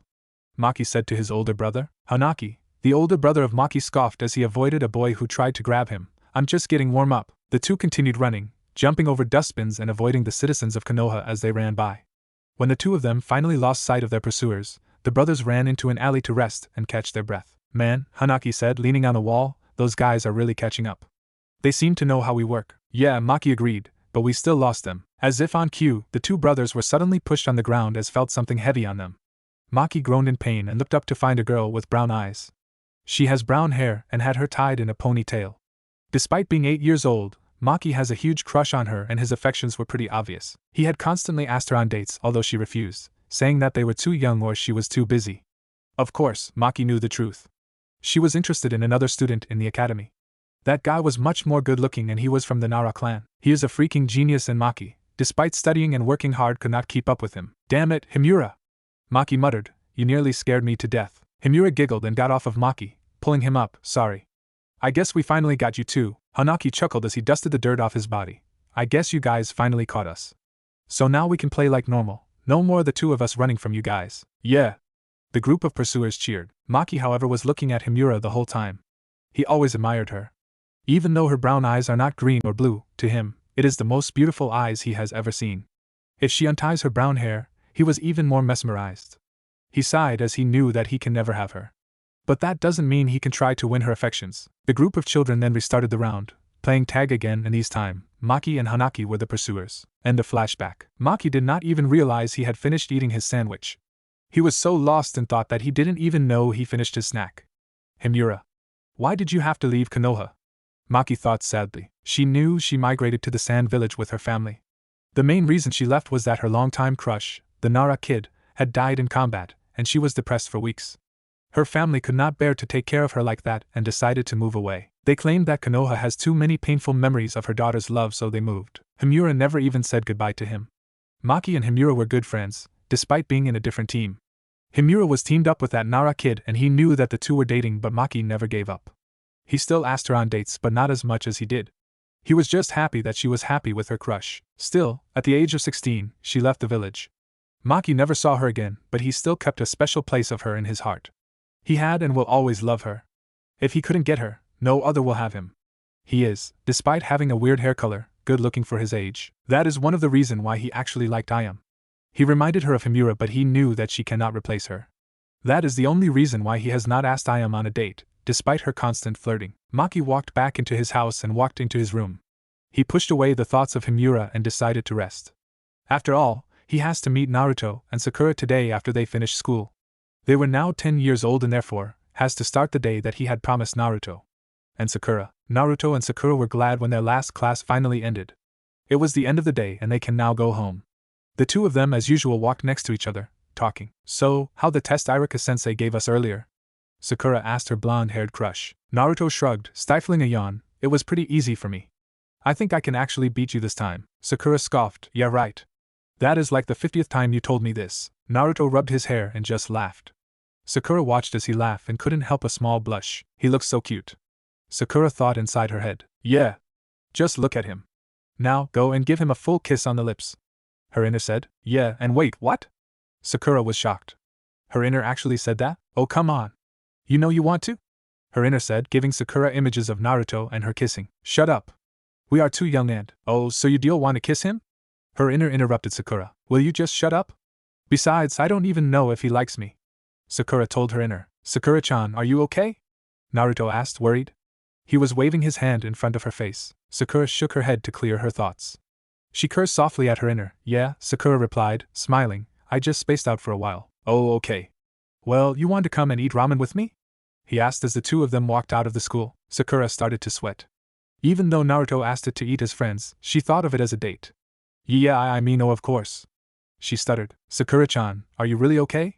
You're stuttering. He was now concerned. Sakura rarely stuttered. The only girl he knew that stuttered was Hinata. Before she could answer, a man suddenly appeared in front of them. The two looked up at him, and they instantly recognized him. Who could not recognize a person who has dark pink hair like his crush? So Maki started, looking at the two kids. How was school today? Good. The two answered in unison. Maki nodded. Okay, that's good. Anyway, I came here for a reason today. Yeah, Naruto agreed. You rarely come to meet us at school. I was about to eat some ramen with Sakura-chan. Sakura blushed at the thought. She was so waiting to eat with him, but her uncle had to interrupt. She had to be careful when talking to her uncle when Naruto was present, as Maki told her that he did not want Naruto to know that he was Sakura's uncle. She never knew why but just agreed. So what is your purpose, Maki-san? Sakura said, feeling weird calling her uncle by name although her uncle didn't mind. Naruto, Maki said sternly, you remember the conversation I had with you 5 years ago? The one I said that I will start training you when you reach the age I specified? Naruto nodded. Yeah, when I am Naruto now knew what Maki was trying to say. His eyes went big as the realization struck him. It's today, isn't it? Naruto asked Maki, excited that he gets to be trained by Maki. He has, over the 5 years of his time at the academy, heard teachers talking about Maki when he showed up. He heard that he is one of the top Jonins of Konoha and had a nickname, though he never heard of it yet. Naruto-kun, what's he talking about? Sakura asked the boy next to him. Naruto looked at Sakura with excitement. Maki promised me that he will start to train me personally when I reach 10 years old. He's going to train me today. I'm sure of it. Unless I am not 10 years old. Yes, I will train you today. Maki answered plainly. Sakura just absorbed the information and tried not to show her sadness. Her uncle had always promised that he would train her, and now he was actually putting her crush first before her. Unfortunately for her, Maki noticed this and smiled. Don't worry, Sakura. I will also be training you, Maki said. Sakura looked up at her uncle and he was smiling brightly at her. She smiled back. She should have trusted her uncle instead of having doubts. After all, her uncle always said that he loved her. What reason is there to doubt him? Alright then, meet me at training ground number 2. I will meet you there, and if the two of you can complete my exercise at the time I expect, I will treat the two of you for some ramen. Naruto actually jumped and cheered, saying that he will do that for the sake of ramen. Sakura looked at him and shook her head. She wonders sometimes what was it that makes her so attracted to him. Maki disappeared in a puff of smoke and he was gone. Naruto took that as a start to get to the training ground. Grabbing Sakura by the wrist, the two of them started running towards the training ground. Naruto and Sakura reached the training ground in just 3 minutes, but running the whole way really took away their energy. Naruto placed 2 of his hands on his knees and gasping for air while Sakura just sat down, breathing heavily. A shadow blocked the sun for them and they looked at the figure that was blocking the sun. Well, that was fast, Maki commented. Naruto just gave his foxy grin as a response. Maki then gave them a gesture to follow him, which they obeyed. He allowed the 2 kids to sit beneath a tree to protect them from the heat of the sun, while Maki is standing a few feet in front of them. He had his hands on his hips. After they finally were relaxed enough and got back their breath, Maki started. Alright, today I will not be training you yet. I will ask the 2 of you to do a sort of training exercise that will allow me to determine what class you 2 belong. Class? What do you mean? We never learned any of that in the academy. Sakura asked curiously. Sorry, Maki apologized, but these class are my own personal creation. You won't learn in from the academy. I find it easier to analyze my enemies or allies by classifying them into my class. Maki explained. Naruto and Sakura now understood and Maki continued. As I was saying, I said that you will be doing an exercise that will allow me to know what class you 2 belong. So let's get ready. What's the class? Nero asked their new sensei. The 2 of you will be climbing a tree without using your hands. Maki explained the 2 young children. Climb a tree? Without hands? Naruto asked in disbelief. That is impossible, Maki sighed. He knew that the 2 wouldn't believe him. Well, he can't really blame them since he too did not believe it when their sensei explained it to them. He gathered chakra to his feet until he got the desired amount, and started to make his way to the tree that Naruto and Sakura are sitting under. Just like he said, he is now climbing the tree without using his feet. He is climbing the tree like as if he is walking on the ground. Naruto had his mouth open and flies could actually fly in while Sakura watched in awe. She is not as surprised as Naruto as she once saw her uncle climbing a wall. At least now she can find out how he does it. Maki climbed the tree until he reached a tree branch. He then sat on the tree branch and looked at the 2 kids. Now, here is what you must do. You have to gather chakra to your feet to a specific amount. If you put too much chakra, you will be like jumping off the tree, and if you put too little chakra, you will from the tree. Any questions? Sakura raised her hand. Maki nodded to signify to allow her to ask her question. So, just how does this help you determine our class? Maki simply grinned. Just do as I ask and I will know. The 2 academy students shrugged and started to gather chakra to their feet. Naruto let out a breath to try and calm himself, and he ran towards the tree. He ran up the tree and he reached about halfway to the branch where Maki sat when he accidentally put too much chakra. Just like Maki said, Naruto burst off the tree and landed on the ground. Naruto scratched his head as he looked back at the tree. It's tougher than I thought. Naruto thought to himself. Sakura is next to run up the tree. To everyone's surprise, she is able to run up the tree easily and even ran higher where Maki sat. She reached the highest branch and sat there. She cheered on her success while Naruto is fuming. So, Sakura has better chakra control than Naruto. Interesting. Naruto was okay, but he still needs to train more. Okay, now for my next exercise to determine their class. Maki thought. Alright. Maki said suddenly, catching the 2 students by surprise. Now I want the 2 of you to continue doing this exercise. Even you, Sakura, even though you are able to run to the top. I want you to repeat this exercise until you think you cannot go on. Maki explained. So Maki sat on that tree branch, watching the two young academy students running up and down repeatedly. Naruto is slowly improving while Sakura is running up with ease. After about 20 minutes, Sakura could not go further. Maki already knew where she belonged while Naruto continued on for another half an hour before he stopped. Maki now stood in front of them with his arms crossed on his chest while the two academy students gathered back their energy. He is actually quite impressed at the two of them. They had completed his exercise quite fast. I have determined your class. Maki started. Naruto and Sakura looked at Maki, waiting for him to continue. Naruto, I can see that your chakra control is average and you have high amount of chakra, given that you are still young. With your high amount of chakra, I can already tell what kind of techniques would be good for you.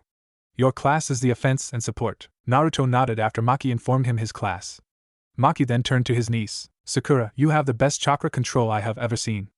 I have never seen a ninja with such perfect control, and at your age especially. However, you have a low amount of chakra and we will have to work on that. Your class is either being a medic or being a genjutsu specialist. Sakura also nodded. Now, Maki said, Naruto, with your high amount of chakra, I will teach you your first technique tomorrow. And this technique is also one of my favorites. It is how I got my nickname. Maki formed a seal that is shaped like a T. Kage Bunshin no Jutsu. There was a puff of smoke and then, an exact clone of Maki appeared next to him. Sakura and Naruto at first thought the technique is a simple clone, but they realized that the clone is solid. Naruto, this technique does not need much chakra control, just high amount of chakra. You can increase the amounts of clone depending on how much chakra you put in. I too have a high amount of chakra. Frankly speaking, I have the highest amount of chakra in the whole of Konoha. Of course, the Hokage used to have more, but now I surpass him. Naruto nodded slowly. He is in awe. He can't believe he will be learning a technique that is Maki's favorite technique. He can't wait for tomorrow. He's probably going to have some trouble sleeping tonight. Maki watched as Naruto sat there trembling in excitement. Sakura, your chakra control allows you to actually be a specialist in genjutsu. Even though genjutsu is just supposed to attack the mind and put the enemy in a state on unconsciousness, your chakra control can actually allow you to probably drive the mind until he loses his sanity. It can even maybe kill. Or you can be a medic. I would suggest this as Konoha lacks medics.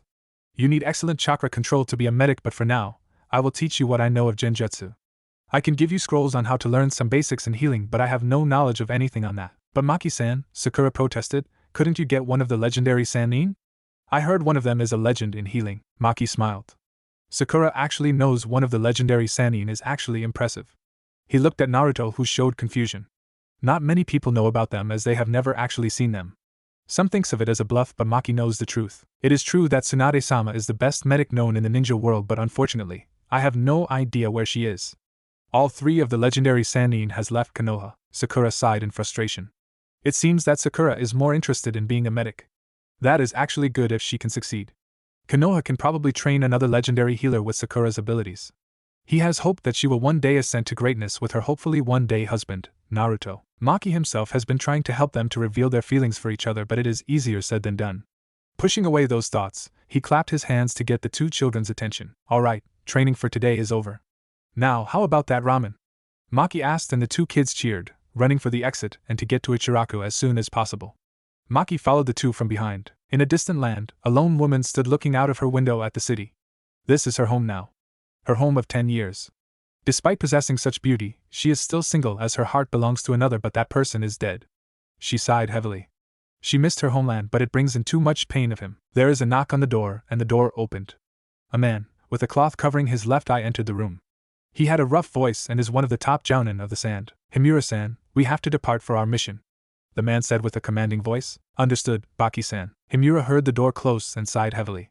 She gathered her weapons and got ready to leave her mission, but she still had trouble pushing off her thoughts of Konoha. She regretted leaving in a hurry with her family. She never got to say goodbye to her best friend. She knew that he liked her, but she never returned it as her heart belongs to him. She sometimes wondered if she should have given him a chance. He wasn't that bad looking, and he has actually beat her crush in the Chunin exam even when her crush had more support. His talents for the shadow clone were what helped him win. She knew that he is now a powerful ninja and had no doubt that he is the ninja known as the Replicator. She walked out of the room and muttered softly, I'm sorry, Maki-kun. It was night time in Konoha and Naruto prepared for sleep. He knew that Kakashi is currently watching him to protect him from the villagers. Despite hating Kakashi, he is grateful that the villagers no longer attack him. After brushing his teeth, he walked into his room and started to prepare for bed. He closed his bedroom door and looked out the window. He saw Kakashi on a roof. Kakashi nodded and created a shadow clone. He then left, leaving the clone to watch over him. Naruto pulled the blanket up to his chest and closed his eyes, dreaming of a certain pink-haired girl with green emerald eyes. Maki kissed Sakura on the forehead as she shifted in her sleep. Sakura thanked Maki when they reached home for training her. Maki really loved Sakura. She always thought of her loved ones no matter who they are. He left Sakura's room and walked into his own room. He's tired after that training with the kids, watching them running up a tree. He has to teach them their techniques tomorrow. He opened a drawer and took out a scroll. The scroll will teach Sakura some basic healing abilities and he can teach Sakura a certain genjutsu. The genjutsu is a B rank and he has no doubt that Sakura will master it in no time. The shadow clone technique will be easy for Naruto with his high amount of chakra. He can probably create at least maybe even 50. And he's just 10 years old. He chuckled. He can't believe he has such high amount of chakra. He dropped on his bed with his face in the pillow. He turned to face the window and looked out the window. It is a full moon tonight. He sighed and closed his eyes, thinking of a certain brown-haired girl that has his heart. Himura-chan, Maki murmured before he fell asleep, clutching his heart. 2 years have passed since Maki has started training the container of the nine-tailed beast and his niece. The two ninjas have improved greatly and Naruto can now create a large amount of shadow clones. Also, Sakura has also improved in both genjutsu and the arts of basic healing. She can now heal small wounds such as scratches, but she could not heal large wounds. Her genjutsu is at a very high level that it can really damage the mind. Maki was once able to dispel Sakura's genjutsu but proved difficult. She definitely has the talents for being a genjutsu specialist. As for Naruto, his chakra control is still average, but he has improved a little, at least. His chakra is still at large, and it is all thanks to the Kyuubi. Actually, he is now the second largest amount of chakra, almost close to Maki. His shadow clones, however, are not used to its full potential. Maki was already awake when the sun shined in the great city of Konoha. He knew today that his niece has the exam to become a genin. The exam should be easy since they will ask her to perform one of the 3 techniques that are basic. The Bunshin no Jutsu, the Kawarimi no Jutsu or the Henj no Jutsu. He changed his clothes and wore his ninja attire with his Jonin vest covering his shirt. He took his pouch and filled it with 5 of his custom kunai while the rest he left it in his drawer.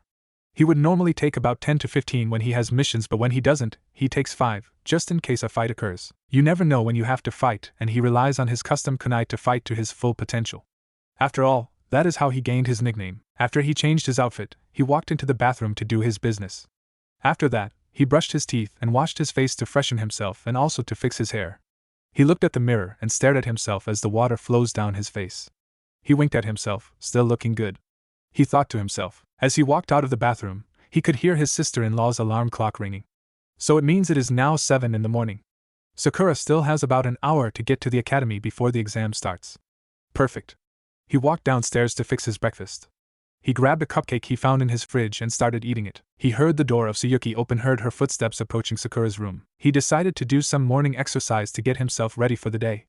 He walked out of the kitchen and made his way to the backyard, doing a certain amount of push-ups and sit-ups. It took him 10 minutes to complete his task and then made his way back to the kitchen. He found Sakura pouring milk into a bowl filled with her favorite cereal. She still have not realized that Maki entered the kitchen. He walked behind her and took a seat next to her. "Good morning, Angel." He greeted her. Sakura's head shot up in surprise. "Oh, good morning, Uncle Maki. I did not hear you." "Well, you have to be alert then, Sakura.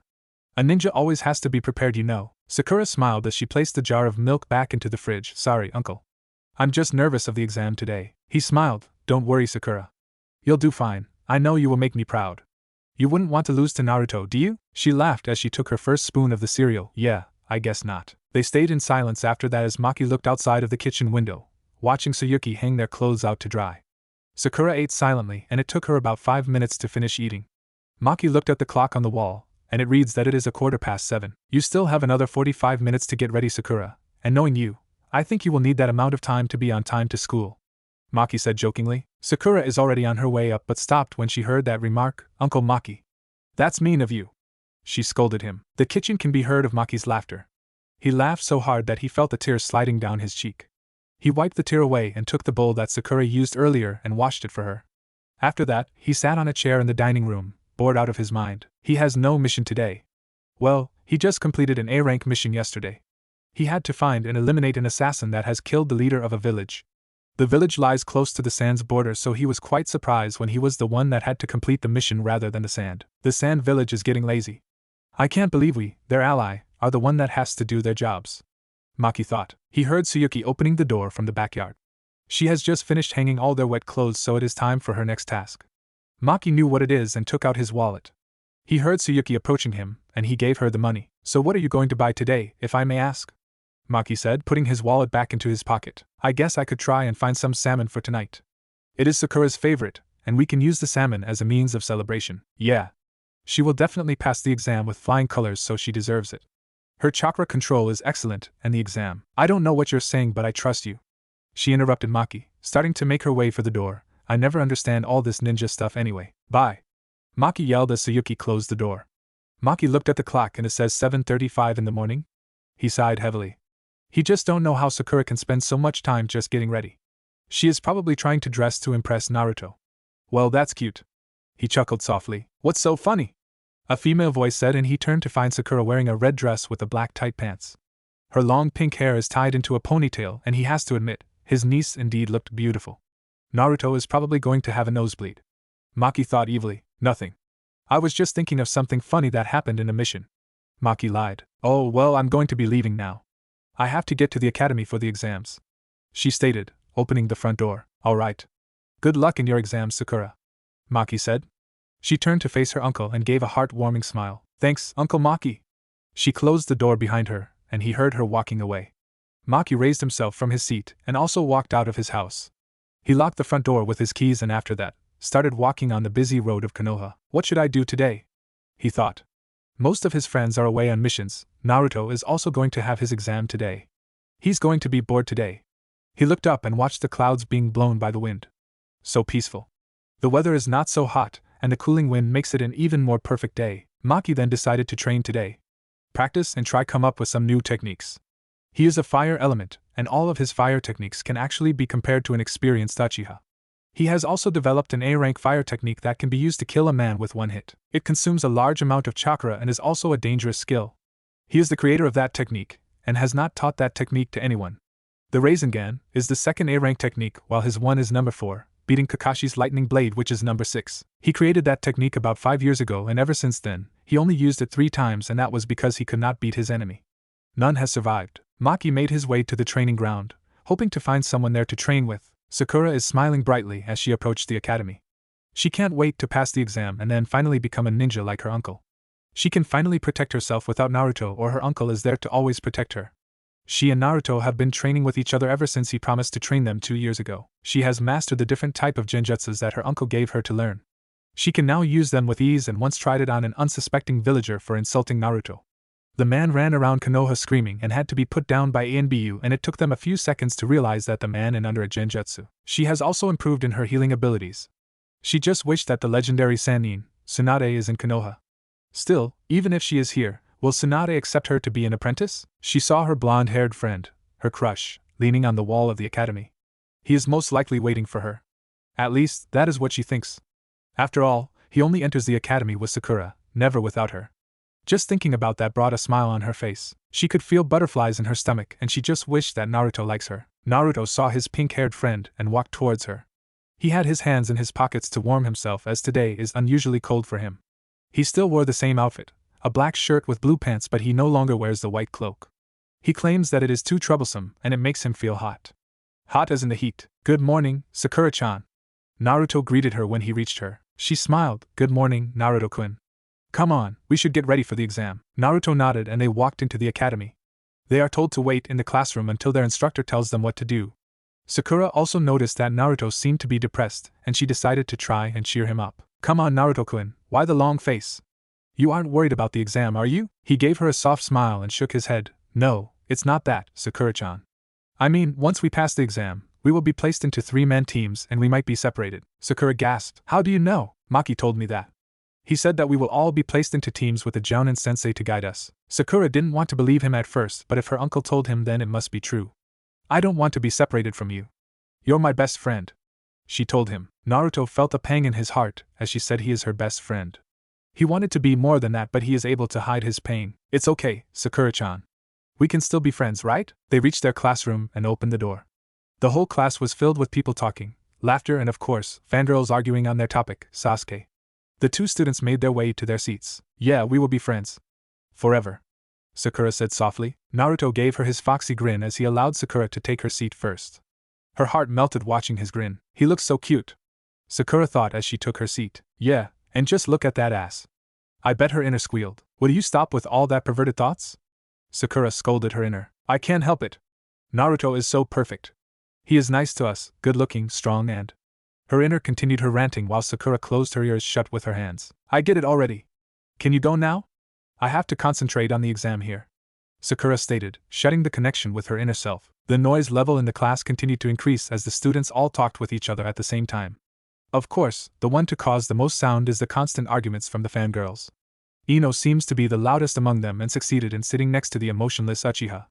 He ignored her and continued to brood. I just don't know what they see in him, Sakura said, looking at the Uchiha. Yeah, Naruto agreed. I mean, he doesn't talk to anyone. All he does is sit there and broods. I don't know what is just so special about him. I know. He is like the complete opposite of you, she whispered seductively in his ears. Naruto shivered. He started to blush madly and sweating. He used one of his hands to move the collar, trying to release his tension. Damn it, why is Sakura doing this? I can't blow my cover if she sees me blush. If she knows I like her, she won't be my friend anymore, Naruto thought worriedly. Naruto was about to say something when the door opened and a man with purple hair and a Chunin vest entered the room, reading a thin white sheet of paper.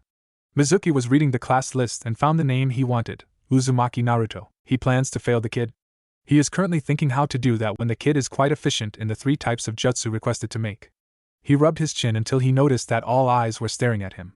He forgot he is in class. Alright class. When I call your name, you are to walk to the next class where I and Irika will ask you to perform one of the 3 techniques required for you to pass. If you succeed, you will be receiving this, he said, gesturing on his headband, and you will then be considered as a ninja of Konoha. Is that understood? Hi. The whole class answered at the same time. Alright, the first student is Abirame Shino, Mizuki said, and he walked out of the class. A boy with a gray shirt started to make his way out of the class. He is considered to be one of the quiet students in the class. He has spiky black hair and wears black sunglasses, and his shirt's collar reaches up to his mouth, concealing most of his face. The whole way, students walked out of the class and never returned. They must have passed the exams because after their names are called out and a minute later, you can hear them cheering in excitement. That is a sure way to tell that they passed. Finally, Sakura also left Naruto's side as her name is called out. Naruto waved goodbye and she returned, saying she will wait for him outside the academy. Naruto could hear Sakura cheering. He smiled to himself as he knows that his crush passed the exam. Now he just waited in anticipation for his name to be called out. He will be one of the last students since his surname started with AU. He had to wait for a full half an hour when his name is finally called out. He punched the air to release his excitement, and ran out of the class. He opened the door in the next class and saw Irika and Mizuki seated behind a table. Naruto walked in front of them and waited for their orders. Irika was busy reading sheets of paper while Mizuki glared at him, his eyes full of hate. Naruto ignored the glare and looked at the items on the table. They were Konoha headbands. He breathed out to try and calm himself. Alright, Mizuki said, giving a wicked smile. Uzumaki Naruto, you are supposed to create 3 complete bunshins for us. However, Mizuki let the sentence hang there and Irika stopped what he is doing, giving Mizuki a confused look. Naruto also knew that Mizuki is up to something. He knew that Mizuki hated him just like the rest of the villagers. It seems that Mizuki will not want him to pass, but Naruto is filled with determination. Since you have always said that you wanted to be the so-called Hokage, you will be taking a different test, Mizuki said, finishing his earlier sentence. Mizuki-sensei, what are you talking about? Irika asked, scratching his head.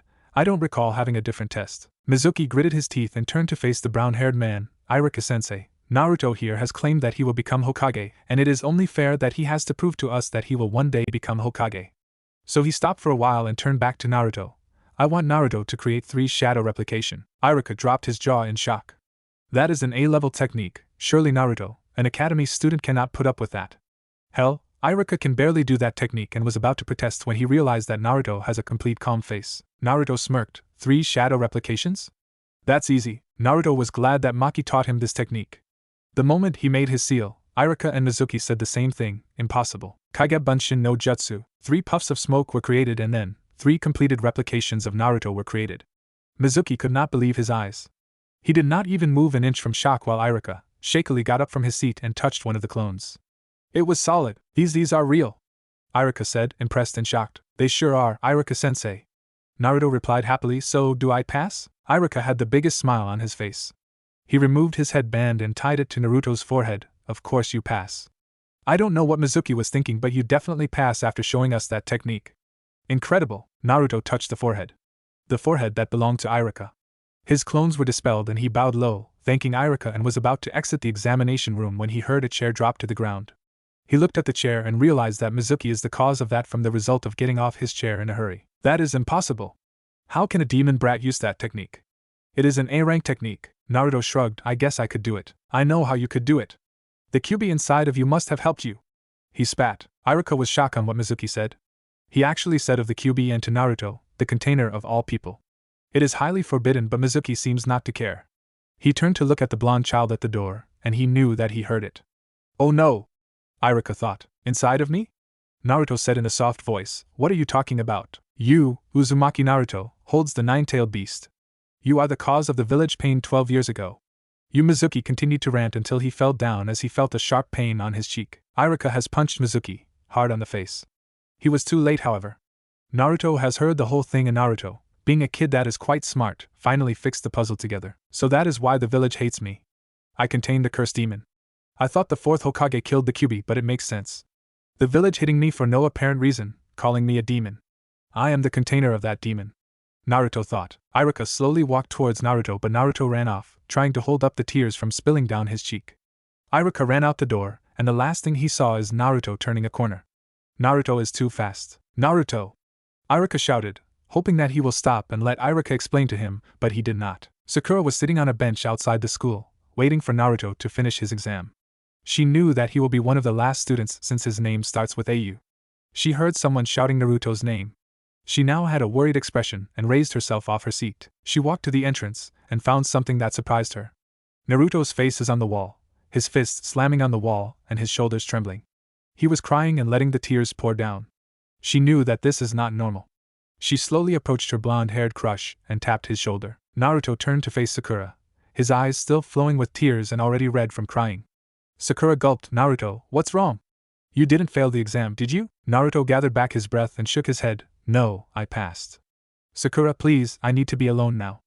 I really need to have some time alone. Sakura backed away slowly as the blonde walked to a window and jumped out. She stood there, alone in the academy. She stood there as minutes passed by. She did not know what happened and hoped that Naruto will be okay. Dejectedly, she walked out of the academy and made her way to Naruto's favorite spot, hoping to see him there later and try to comfort him. Back at the academy, ANBU Forces has caught Mizuki and will be sentenced for revealing the truth when he is forbidden to do so. Maki watched on as his supposed friend is taken away by the ANBU. How could this go any worse? He walked back to the staff room only to find that he is the only teacher there. It was already 11 in the morning, and since that the students have all already passed, there is no reason to be here anymore. The academy will be closed for several months until it opens again to new students.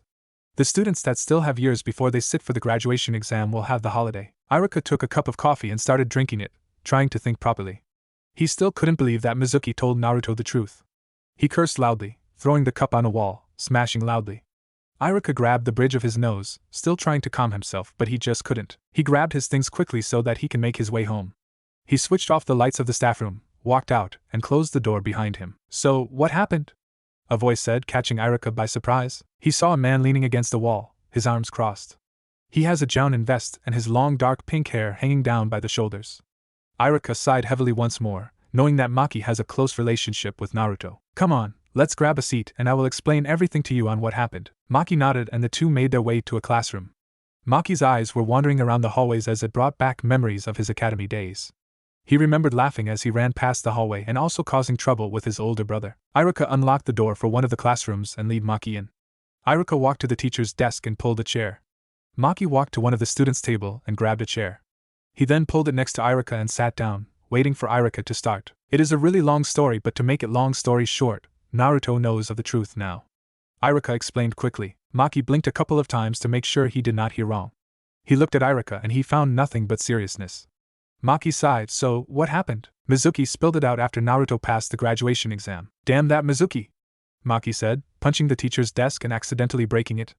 Maki shook his fist a few times to release the pain. I tried to stop him and try explaining things to him, but he ran away before I could even tell him anything. I just hope he doesn't do anything drastic. Irika said worriedly. He might if we don't find him. How? He could be anywhere in Konoha. Irika said, turning to face his pink-haired friend. Maki smirked and did a seal. Irika shivered as he looked at that seal. The seal that Mizuki requested Naruto use to pass the exam. Taju, Kage Bunshin no Jutsu. The whole room erupted with white smoke. After a couple of seconds, several clones of Maki appeared in the class. Iruka looked at the clones and is impressed that Maki can create this large amount of clones. He knows that Maki has the largest amount of chakra in the whole village, but he never thought his chakra has that much to create this amount. Maki felt Iruka's shock and chuckled, "This is just a sixth of my chakra." Iruka's eyes went big, and before he knew it, all the clones started to make their way out of the classroom, all jumping out of the windows. Iruka just watch on until the whole room is empty and silent once again. Even the real Maki is gone with one objective: to find Naruto. Naruto sat on the Hokage monument, watching the whole village from here. He just never thought that he is the cause of the village's pain 12 years ago. He continued cursing at himself. He looked down at the Hokage tower, the place he always dreamed where he would one day work there as the Hokage of Konoha. He brought his knees to his chest and hugged it tightly, trying to fight the tears from falling again. He thought that his eyes are already dry from crying. He sniffed loudly and looked up at the sky. It was already high up, and it means that it is noon now. His stomach is grumbling for food, but he stubbornly refused to listen to it. Here he is trying to drown his sorrow, and his stomach is asking for food. Then, he felt a presence behind him. He knew of this feeling. His chakra signature is no doubt him, and without even turning back, he asked, "You knew about the thing in me, didn't you?" The figure approached the 12-year-old, his long hair being blown back by the wind. It was like as if the wind is trying to hold him off from approaching Naruto. "Yes, I knew," Maki responded. Before he knew it, Naruto ran to Maki and punched him hard in the gut. Maki gasped in pain and surprise, feeling the air leave him. Naruto felt all his anger in that punch when the unthinkable happened. Maki disappeared in a puff of smoke. Then, following the clone that disappeared in front of Naruto, around Konoha, Maki's clones were disappearing. There were about 40 of them, all disappearing upon finding out where Naruto is. Naruto walked back to sit at where he was sitting earlier, waiting for the real one to approach. He felt Maki approaching him from under. He blinked in confusion. How could Maki be approaching from below? Naruto felt that he is coming directly below him, and he moved out of the way just on time as Maki emerged from the ground. Maki climbed out of the dirty ground and saw Naruto looking at him, confused. "Hey, Naruto," Maki said, smiling. "What do you want?" Naruto asked plainly. Maki dusted off the dirt and sighed. "Look, Naruto. I can explain why I didn't tell you about the thing inside of you. You know that I love you and I wouldn't have hurt you." Naruto crossed his arms on his chest. "I'm waiting." Well, Maki scratched his head. "It was an order by the Hokage that we do not tell you of the thing inside of you. It was to protect you. We fear that the Kyuubi might try and control you because since the villagers attack you, we were afraid that you might be consumed in hate and then turn to the Kyuubi for help." Naruto stayed silent, waiting for more. Maki continued, "That is the reason why I and Kakashi are assigned to watch over you. I apologize that in the past I failed you sometimes because I was away on a mission so I couldn't look over you. But Naruto, do not let this incident turn away from your friends. I know what you are thinking. You are thinking that since the villagers want you dead, you think that you should kill yourself, right?" Naruto could not hide the shock on his face. He indeed planned his death by jumping off the Hokage monument. Was he that easy to read? His anger was now replaced by curiosity, watching Maki intently. "I know of this, Naruto, because I too went through something similar, but not because I posse's a demon inside of me. I had this feeling when someone precious to me left the village, and I felt that I no longer have any reason to live. But I realized that there are others that will be devastated by my death." Maki placed his hand on Naruto's shoulder. "Naruto, if you kill yourself, do you think Sakura will be happy? She will no longer be the happy girl that you love. She will be crying for weeks and might even die." Naruto now blushed. "How do you know?" Maki smirked. "I am her uncle and I can see how you look at her, Naruto. I know it is not just a crush, Naruto. You love her, and I don't expect anyone else to give her that love. But Naruto." Naruto looked up at Maki and he continued, "I am not saying that you have to confess of your feelings in a rush. But don't take your time. You never know when she might find another that captures her heart." With that, Maki disappeared in a puff of smoke. Naruto just stood there, not moving an inch. Today was full of surprises.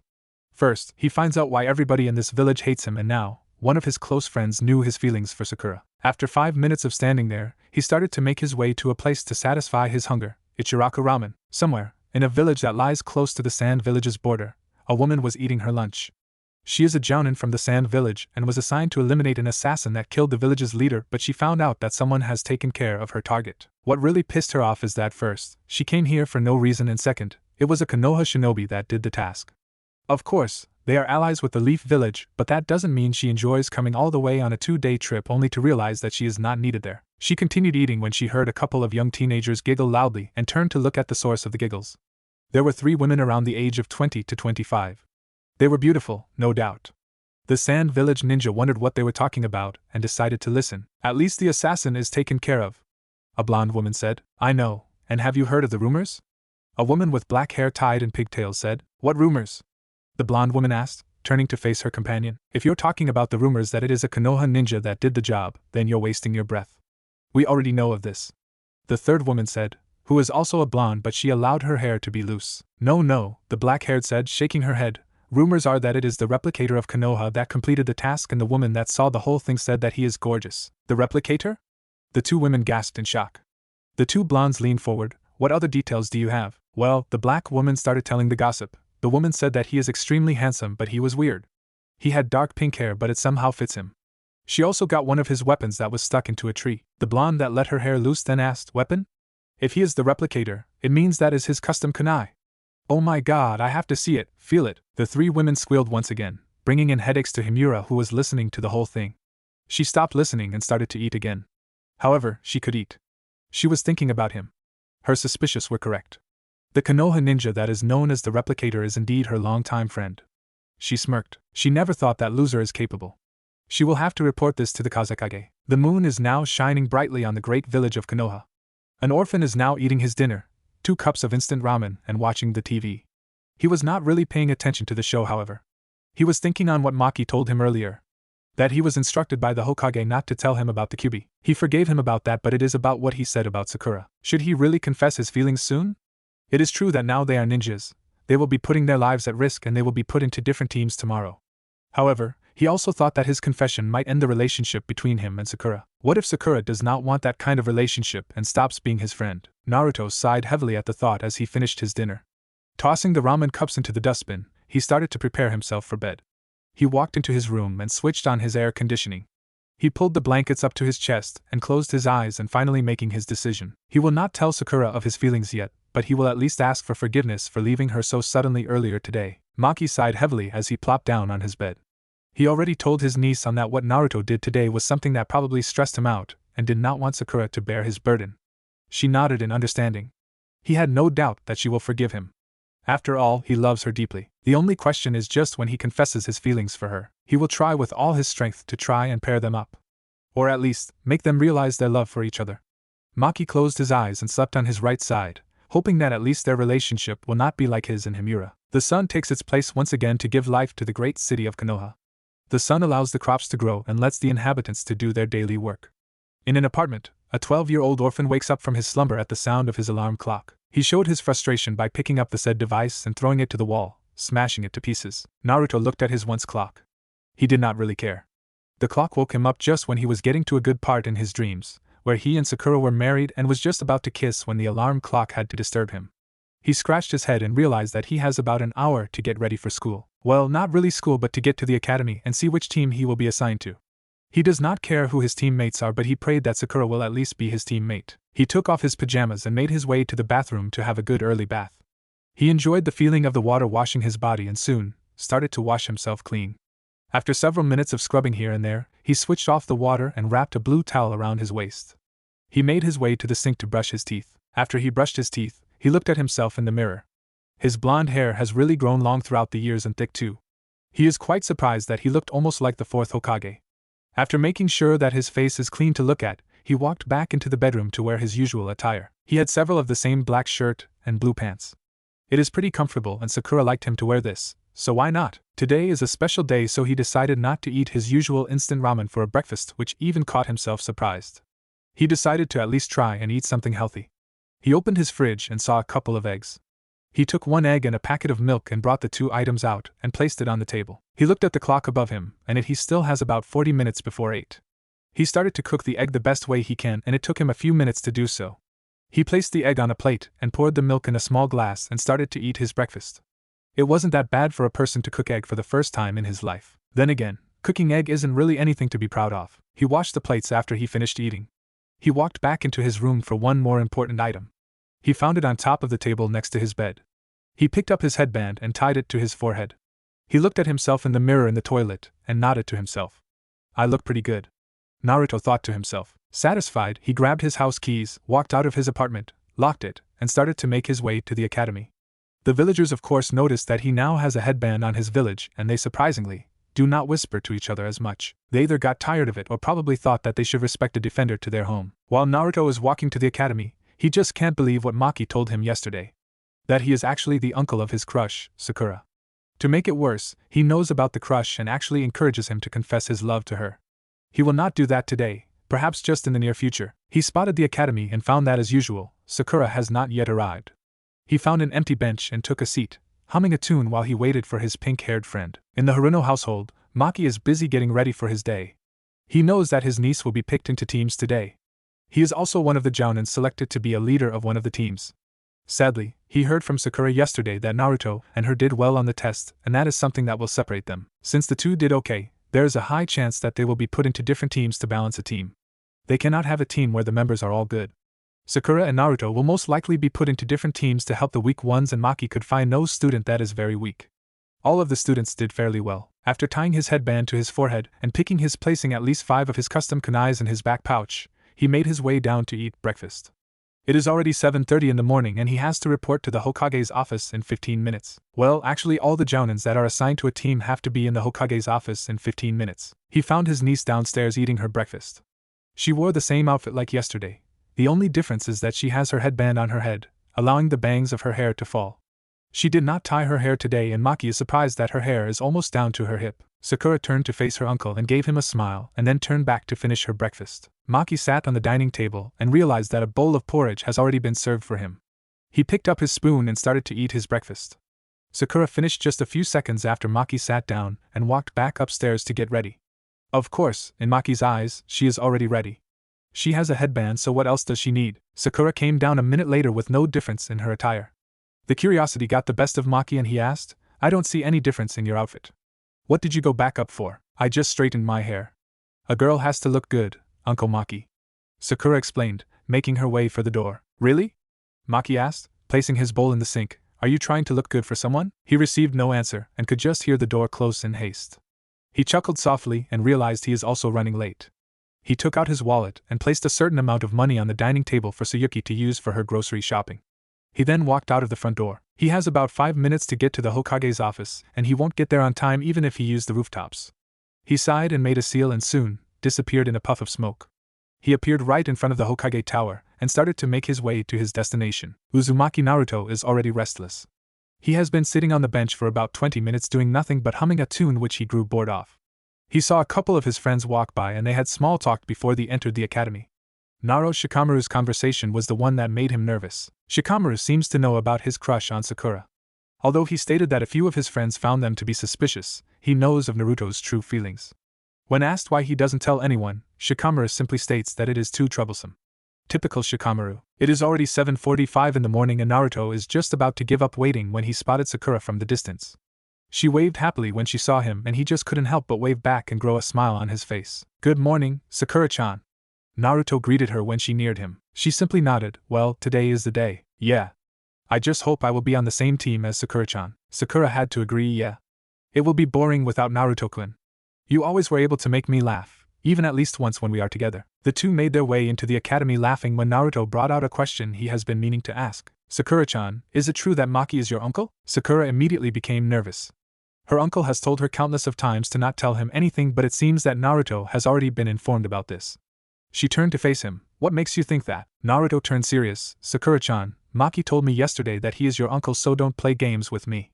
"Is it a yes or a no?" Sakura sighed in relief. If her uncle was the one that told her, then it means she has no problem denying it. "Yeah, he is. Why didn't you tell me about this earlier?" Naruto asked, looking deep into her emerald eyes. She shrugged. "He is the one that told me not to tell you." Naruto looked at her for a couple of seconds and then turned back to look where they are going. The two continued on walking in silence. When they reached their classroom, they found the students to be all surprisingly quiet. Not a single sound is heard. Naruto and Sakura looked at each other, and they just shrugged at the weird atmosphere. They took their usual sits and waited for Irika to tell them what to do, waiting in anticipation. Maki was leaning lazily on a wall in the Hokage's room. He knew most of the Jounins present, and is surprised that even the famed copy ninja is present. Of course, this is not his first time. Kakashi is said to have never passed the team due to his difficult test. Maki's test is far easier compared to the one of Kakashi. Maki has been selected to be a Jounin leader for a bunch of genin a few years back and they are all now Chunins, so he no longer has to be with them. Maki did not bother to listen to the Hokage for the first few minutes as the Hokage has to introduce to the new Jounins what is expected of them. He could even see Kakashi is not paying attention, reading his perverted book. The only reason why Maki came is that he wants to know what teams Naruto and Sakura are. He wants them to be together, though he doubt that is possible, but it can't hurt to try. He remembered when he was picked to be in a team exactly 14 years ago. He chuckled softly when he remembered how he wanted to be in the same team with Himura but was not chosen. He was close but not close enough. Flashback. The whole class were listening intently as their teacher took out a sheet of paper to read to the class who their teammates will be. Maki, of course, did not care who his sensei will be or who his teammates are, as long as one of them is Himura-chan. He took a quick glance at his brown-haired crush. She, as usual, is sitting next to the so-called genius of the class, Nara Kawada. He has black hair and his hair covers his left eye. He looks like a freaking emo.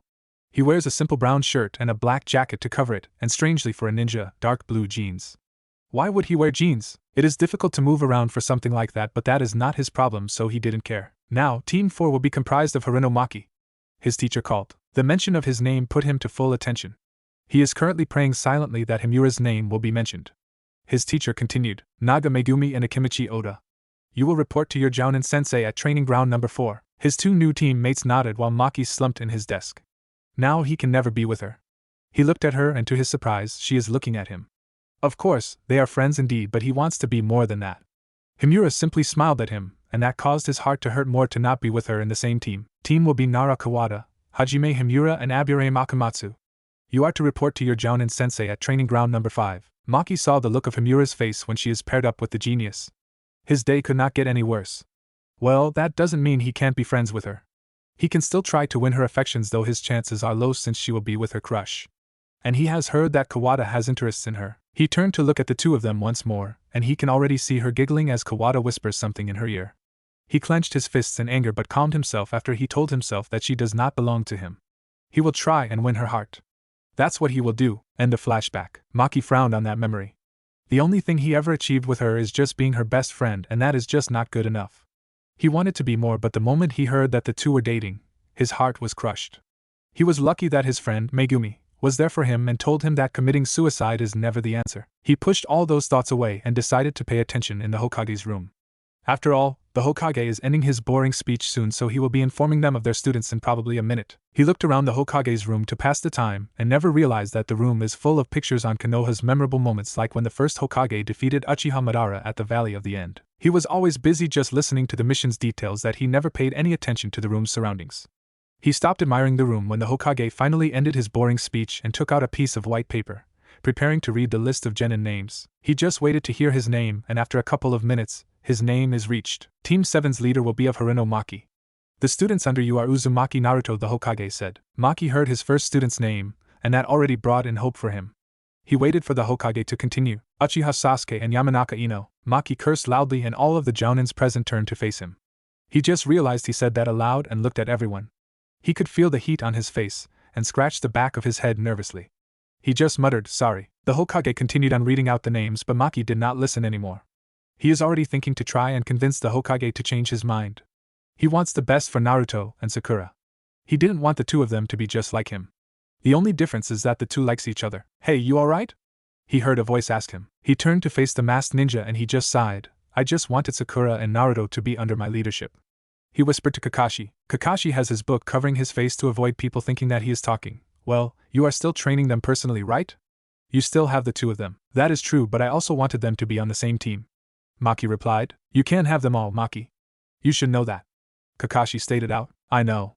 By the way, any students under you this time have any interests? Maki asked, hoping to chance the subject. Kakashi shook his head behind his orange book. Nope.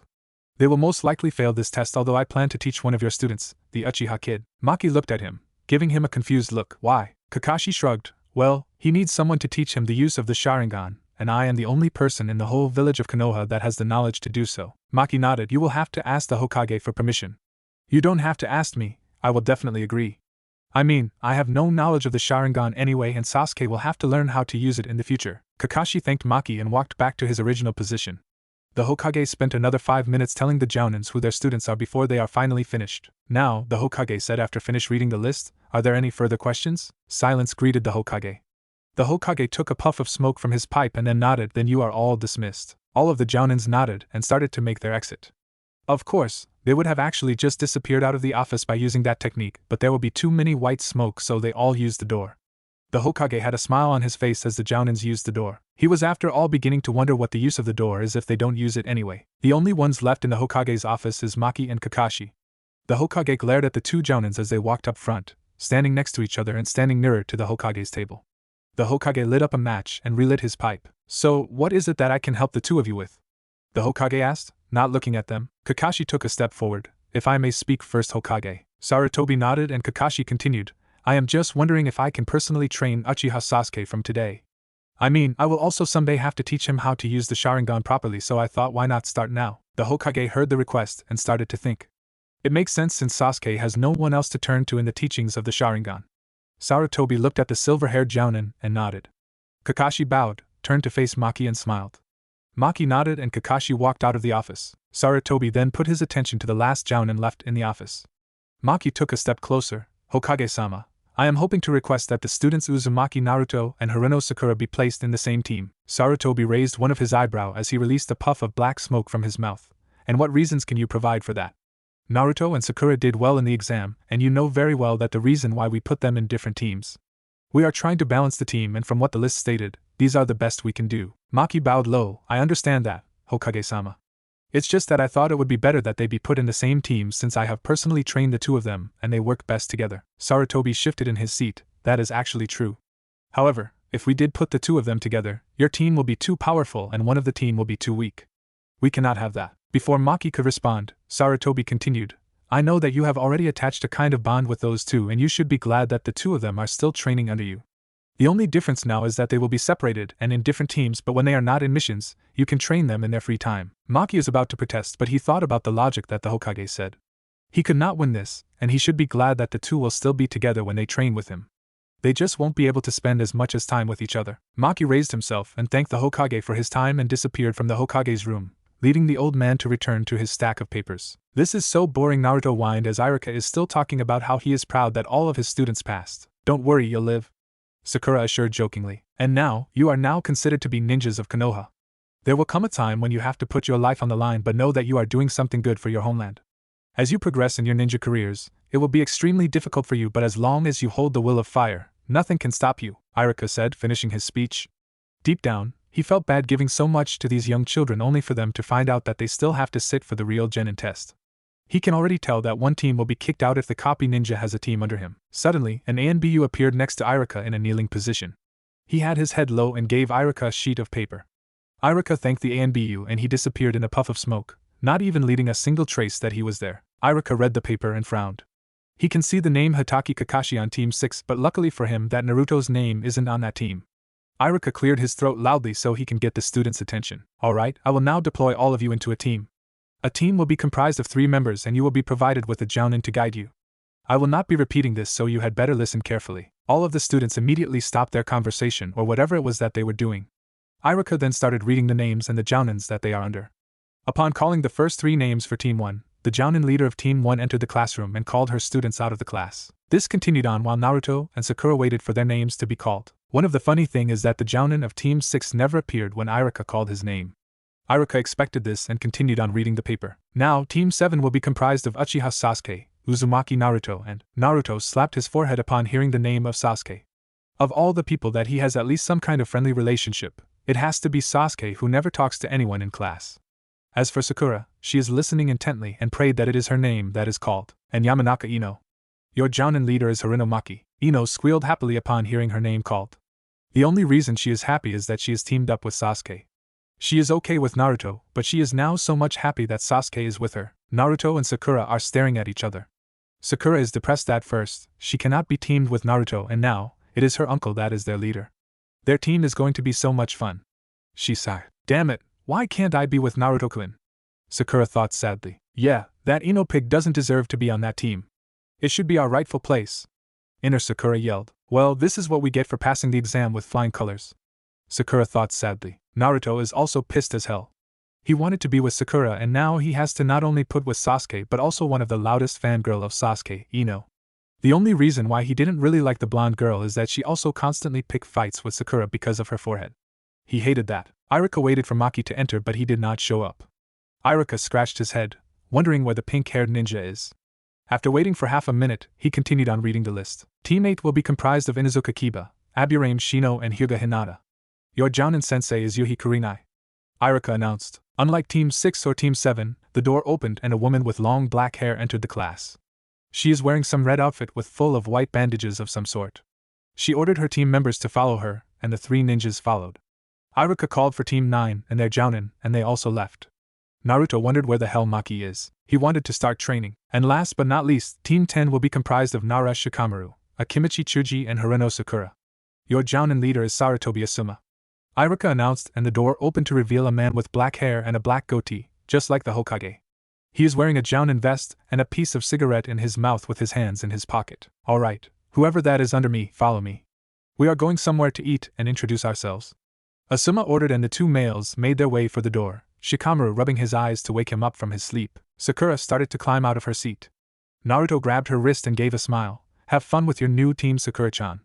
I'll see you later. Sakura looked into his ocean blue eyes and didn't want to lose the eye contact, but she realized she is still in class and shook her head.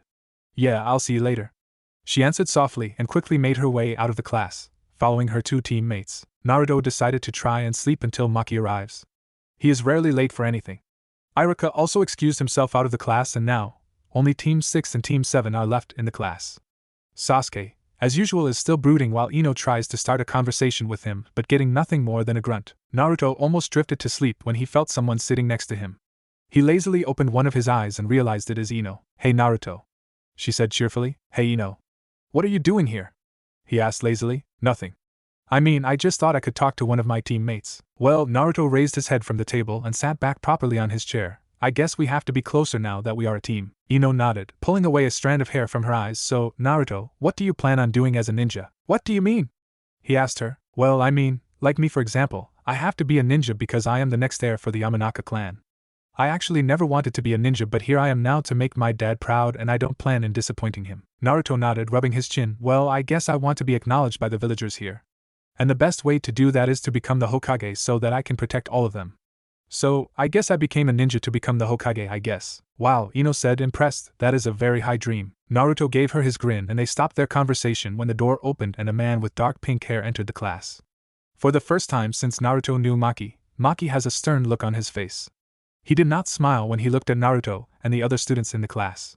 He has his hands on his hips. Whoever that is under me, Team 7, get out of this class and meet me outside of the main entrance of the academy. He barked with authority. With that, he left. Naruto gulped loudly and Ino did not move from the shock of their new Jounin. The way he ordered them reminds her of her dad's friend, Ibiki. Sasuke is a little surprised, but he did not show it. He just grunted and got out of his seat, and has his hands in his pockets as he makes his way out of the class. Come on, losers, before he gets pissed off, Sasuke said without looking at his 2 teammates. The 2 blondes scrambled out of their seats and walked behind the Uchiha. Ino wanted to talk with him again, but she thought it over. Now is not the time. They have to see what their new Jounin wants. Maki waited patiently outside of the main entrance of the school. He leaned on the wall next to the entrance of the academy. His face is low so it is well hidden, and he has his arms crossed. He almost laughed at Naruto's shocked face for his new attitude. He has to act tough to show his new students that he is in command and they are to not complain. The only person who will know that he is acting all this out is probably Naruto. As he waited for them, he just wished that Sakura is under him. He saw Sakura walking to a barbecue restaurant with Asuma and 2 males as he made his way to the academy. At least she has a reliable Jounin to guide her, Maki thought. Maki's head shot up upon hearing footsteps nearing the entrance of the academy from the inside. A few seconds later, a boy with black hair wearing a blue shirt and white shorts with his hands in his pockets came out first. Sasuke. He is then followed by Naruto and another girl that Maki recognizes as the daughter of the head of the Yamanaka clan, Yamanaka Ino. Maki used his head to tell them to sit on the bench in front of him, and the 3 of them followed his orders, all sitting on the bench which perfectly fits 3 people. Sasuke sat in the middle, Ino on his left, and Naruto on his right. Maki walked in front of them and has a bored face, his hands on his hips. Alright, he said lazily, I am your Jounin leader, and we are Team 7. My name is Hirono Maki and has served as a ninja of Konoha for about 14 years. Now, why don't you start introducing yourselves by telling me your name, and why you chose to become a ninja? Naruto and Ino looked at each other, and then at Sasuke, deciding who should introduce first. Naruto, using body language, tells her to go first, and she faces Maki, who looks at her and nods, telling her to start. My name is Yamanaka Ino and I chose to become a ninja is to make my dad proud, I guess, since I will have to take over the clan when my father retires. So if your father is not the head leader, you wouldn't have become a ninja? Maki asked. Ino now got nervous, trying to figure out to tell the truth or come up with a lie. She looks at Maki and then decided, well, yeah. I have more interests in creating herbs. I have interests in flowers and plants, so I know the herbs. She says, which is the truth. Alright, that's all I need to know. Maki says and then faces the Uchiha, and he just stares back. Your turn, kid. Maki tells Sasuke, my name is Uchiha Sasuke and chose to become a ninja is to make my clan proud and to kill a certain man. Sasuke says with no emotion in his voice. Maki expected this. After all, it is his own brother that eliminated the clan, so he expected Sasuke to dream of this. He is going to have to work hard to try and show that he should not be an avenger. Perhaps Kakashi can also help me with this. Maki thought to himself. Maki turns to face the blonde boy and Naruto fixes his headband and starts. The name is Uzumaki Naruto and I chose to be a ninja is to gain acknowledgement by the villagers. And the best way to do that, Naruto gets up from his chair and points to the Hokage monuments, is to become Hokage. That is my reason. Maki nodded his head. He already knows of his dream, so that is nothing new. He gestures for Naruto to sit down, and when he did, he decided to give them the news.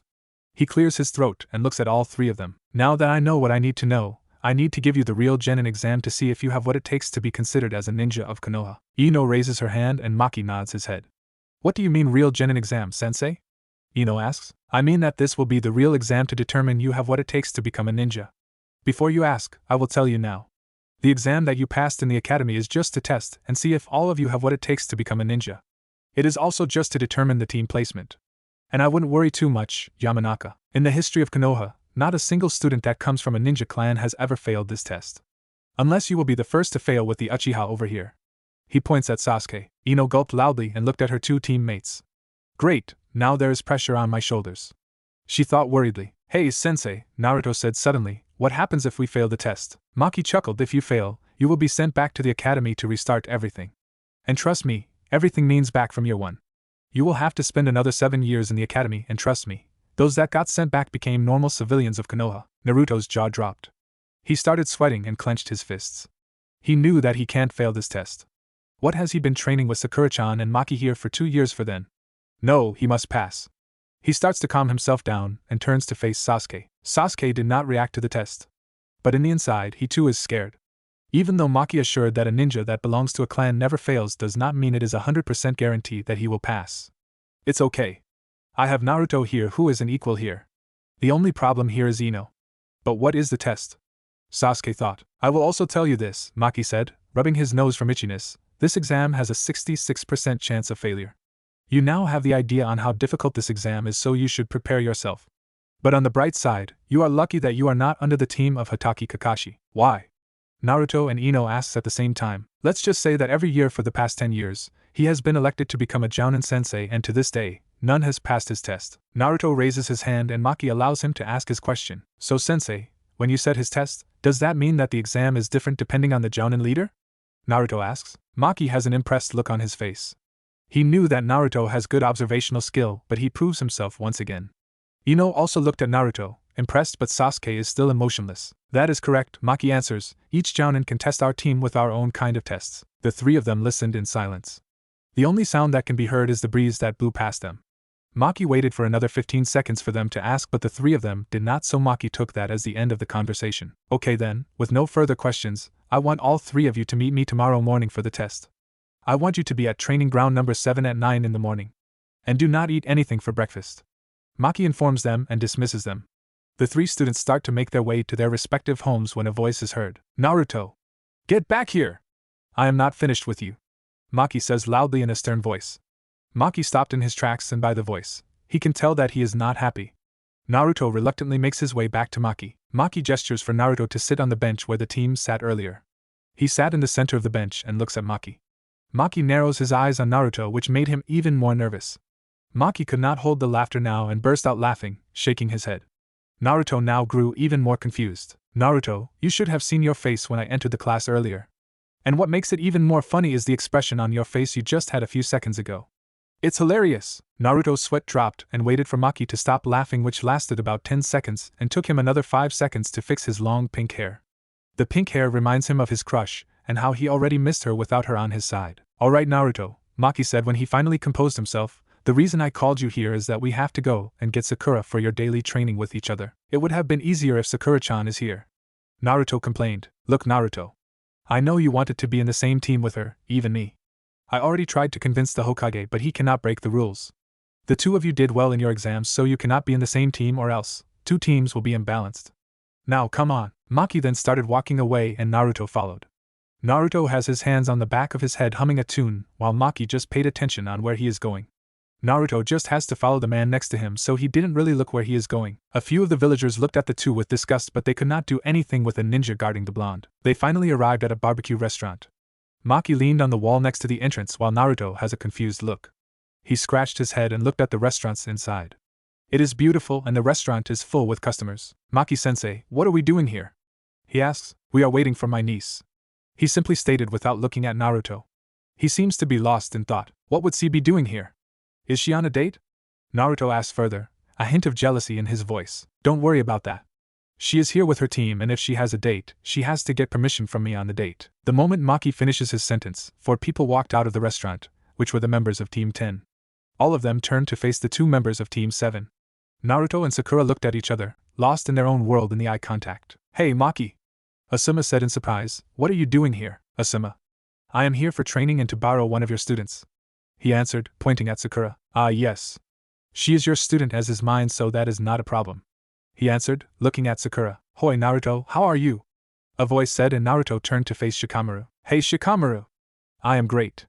How is your sensei? Shikamaru grunted, looking at him with his eyes but not turning his face. He placed his hand on the back of his neck. I guess he's okay, but his smoking is troublesome for me. It hurts our eyes and he seems to keep getting new cigarettes the moment he finishes one. Naruto laughed and turned to face the chubby kid with them. He has brown hair and wears some sort of green jacket and brown pants. He is from the Akimichi clan and he can be a good friend. All you have to do is not call him fat and everything will be okay. Hey Chuji, Naruto said, waving at him.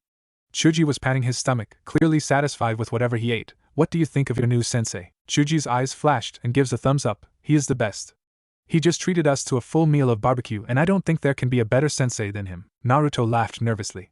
This Asuma guy must be crying his eyes out right now. The last time him, Kiba, Shikamaru and Chuji ate, they had to pay mostly for Chuji's meal, which is actually 3 times when Naruto ate at Ichiraku Ramen. Naruto-kun, Sakura said, catching Naruto's attention, what brings you here anyway? Naruto pointed at Maki, who is still talking with Asuma. Your uncle said that we are going to train today.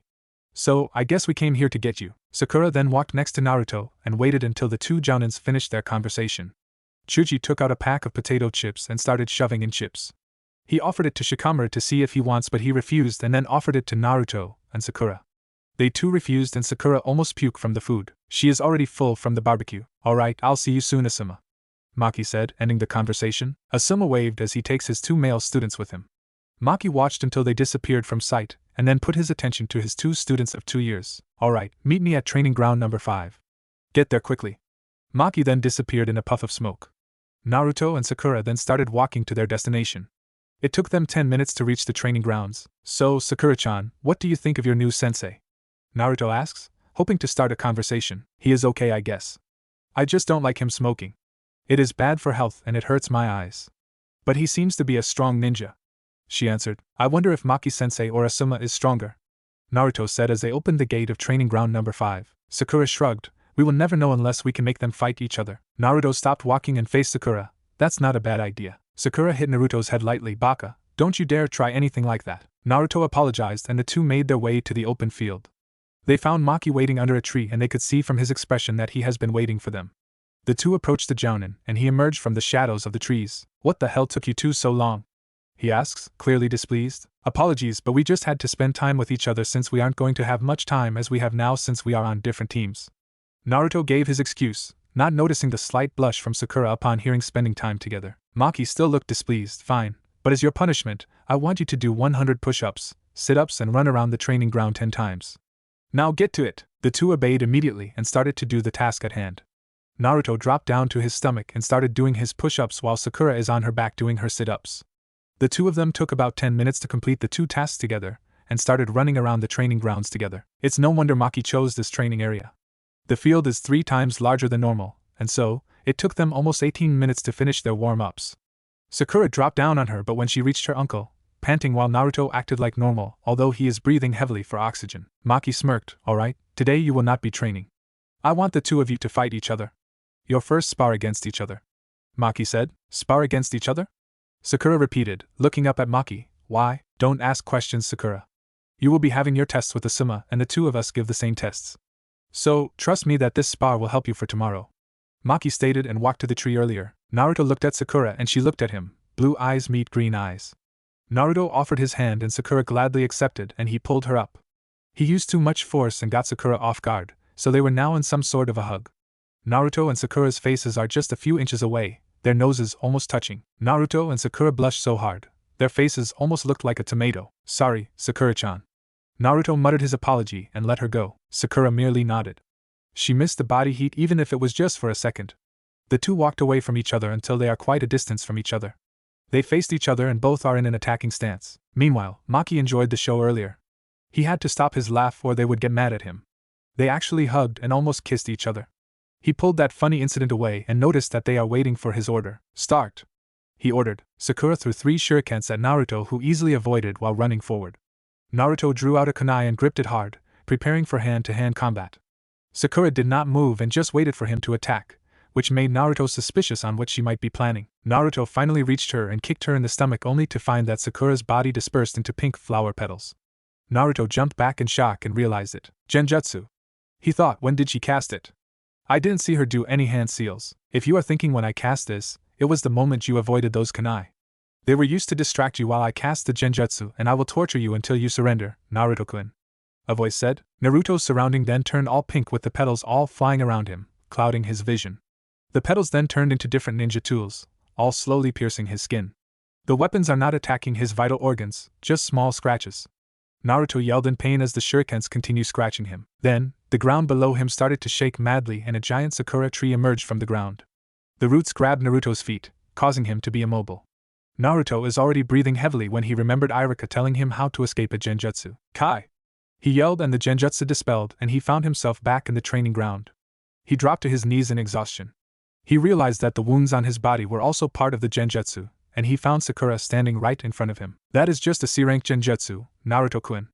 I suggest you surrender or I will put your mind to another torture, Sakura said, giving Naruto an evil grin. Naruto made a seal and yelled, Kage Bunshin no Jutsu. 5 clones of Naruto appeared and all of them ran straight to Sakura. All of the Narutos surrounded Sakura and then threw a kunai at Sakura. Sakura grinned on Naruto's stupidity and jumped up high into the ground. Just as she predicted, the clones dispelled themselves by being attacked by their own weapons. Sakura smirked when she is suddenly shadowed by something above. She looked up to find Naruto there. When did he? Sakura thought but never finished that thought as Naruto lightly kicked her on her left shoulder. She winced in pain as she started to fall to the ground only to feel Naruto grab a hold of her and place the kunai on her neck. He gave her his foxy grin and despite the hurt on her shoulder, she could not help but feel her heart melt from looking at his grin. They heard someone clapping and looked at Maki clapping as he made his way towards them. Well done. Naruto put Sakura down, and she had to use Naruto to balance herself. She is still wobbly but she can at least stand. Maki placed each of his hands on the 2 of their shoulders. The both of you did well but Naruto, he said facing him, you could actually lose when Sakura caught you in her genjutsu. Of course, she gave you a chance by putting you in a weak genjutsu. If she used one of her genjutsus that even when you undo it, Kai, it will still not be able to release it. So Naruto, you have to be more careful. Naruto nodded. Maki smiled and faced the 2 of them. Now, how about I treat you to some ramen? His answer is responded by a cheering Naruto while Sakura watched him. In the Haruno household at dinner time, Maki and Sakura are eating hastily while Tsuyuki watched them in surprise on how hungry they are. They are eating like pigs. Sakura is understandable since Maki told her that she had training earlier today but she wondered what made Maki so hungry. So Sakura, Tsuyuki said, slicing a piece of fish for herself, who are your teammates? Sakura swallowed her food first before answering, Akimichi Tsuji and Nara Shikamaru mom. Her mother smiled, a boy from the Nara clan? That is good. They are known for being the smart kind. Perhaps it would be good to have an interest in him? Sakura nearly choked on her food and Maki had to pat her back. Maki had to grit his teeth in anger upon mentioning of trying to match a Nara together with her. He already had a bad experience with a Nara, and he did not want history to repeat itself. Mom, we are just friends. I don't like him that way, Sakura said to her mother. Fine, she sighed. At least the demon child is not with you. How many times have I told you not to call Naruto that? Maki yelled, slamming his fist on the table, luckily not breaking it. Sakura eating from fear of her uncle. She has never seen him this angry and why did her mother call Naruto a demon? Maki is now breathing hard and looking at Tsuyuki with anger. Tsuyuki calmly shrugged. He is, isn't he? Maki glared at her angrily and is about to answer when Sakura spoke. What is wrong with Naruto? He seems nice to me. Sakura, her mother said angrily, Didn't I tell you not to be friends with him? But he seems to be okay to me. Sakura. I don't want you to be with that demon. She practically yelled. Sakura, why don't you go to bed? Maki suggested, never taking his eyes off of Tsuyuki. Sakura gladly agreed, taking her plate and cup to the kitchen and after that, walking up the stairs. Maki heard Sakura's bedroom door close and then he spoke calmly. I already told you that she and Naruto are friends. What is so hard to accept about that? He asked, controlling his anger. You know damn well why.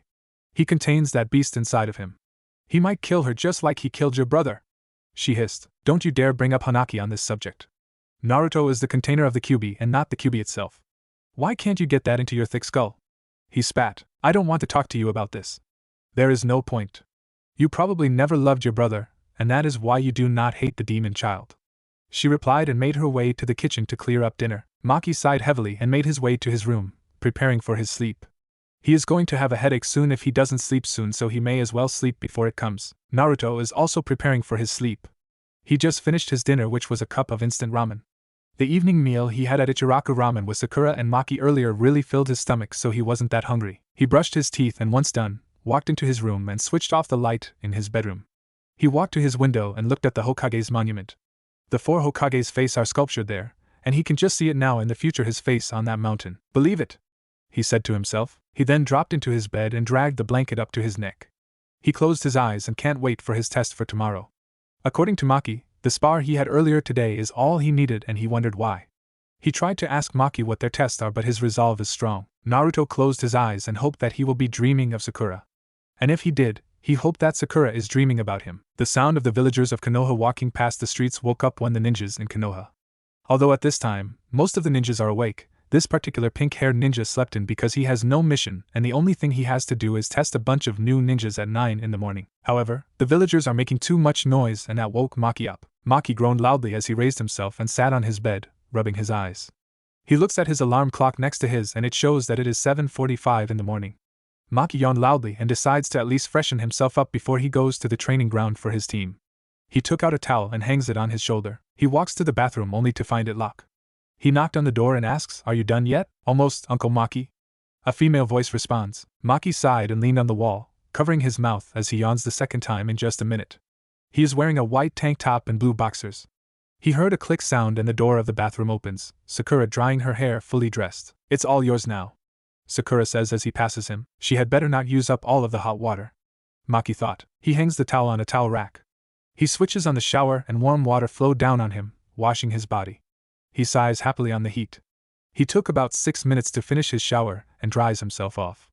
Then, he walks to the basin and starts to brush his teeth, making sure his teeth stay white. When you stay with 2 women throughout the years, you soon become a clean freak like them. Once he is done doing everything he needs to do, he wraps his towel around his waist and walks back to his room. The clock shows that it is already 8:10 in the morning.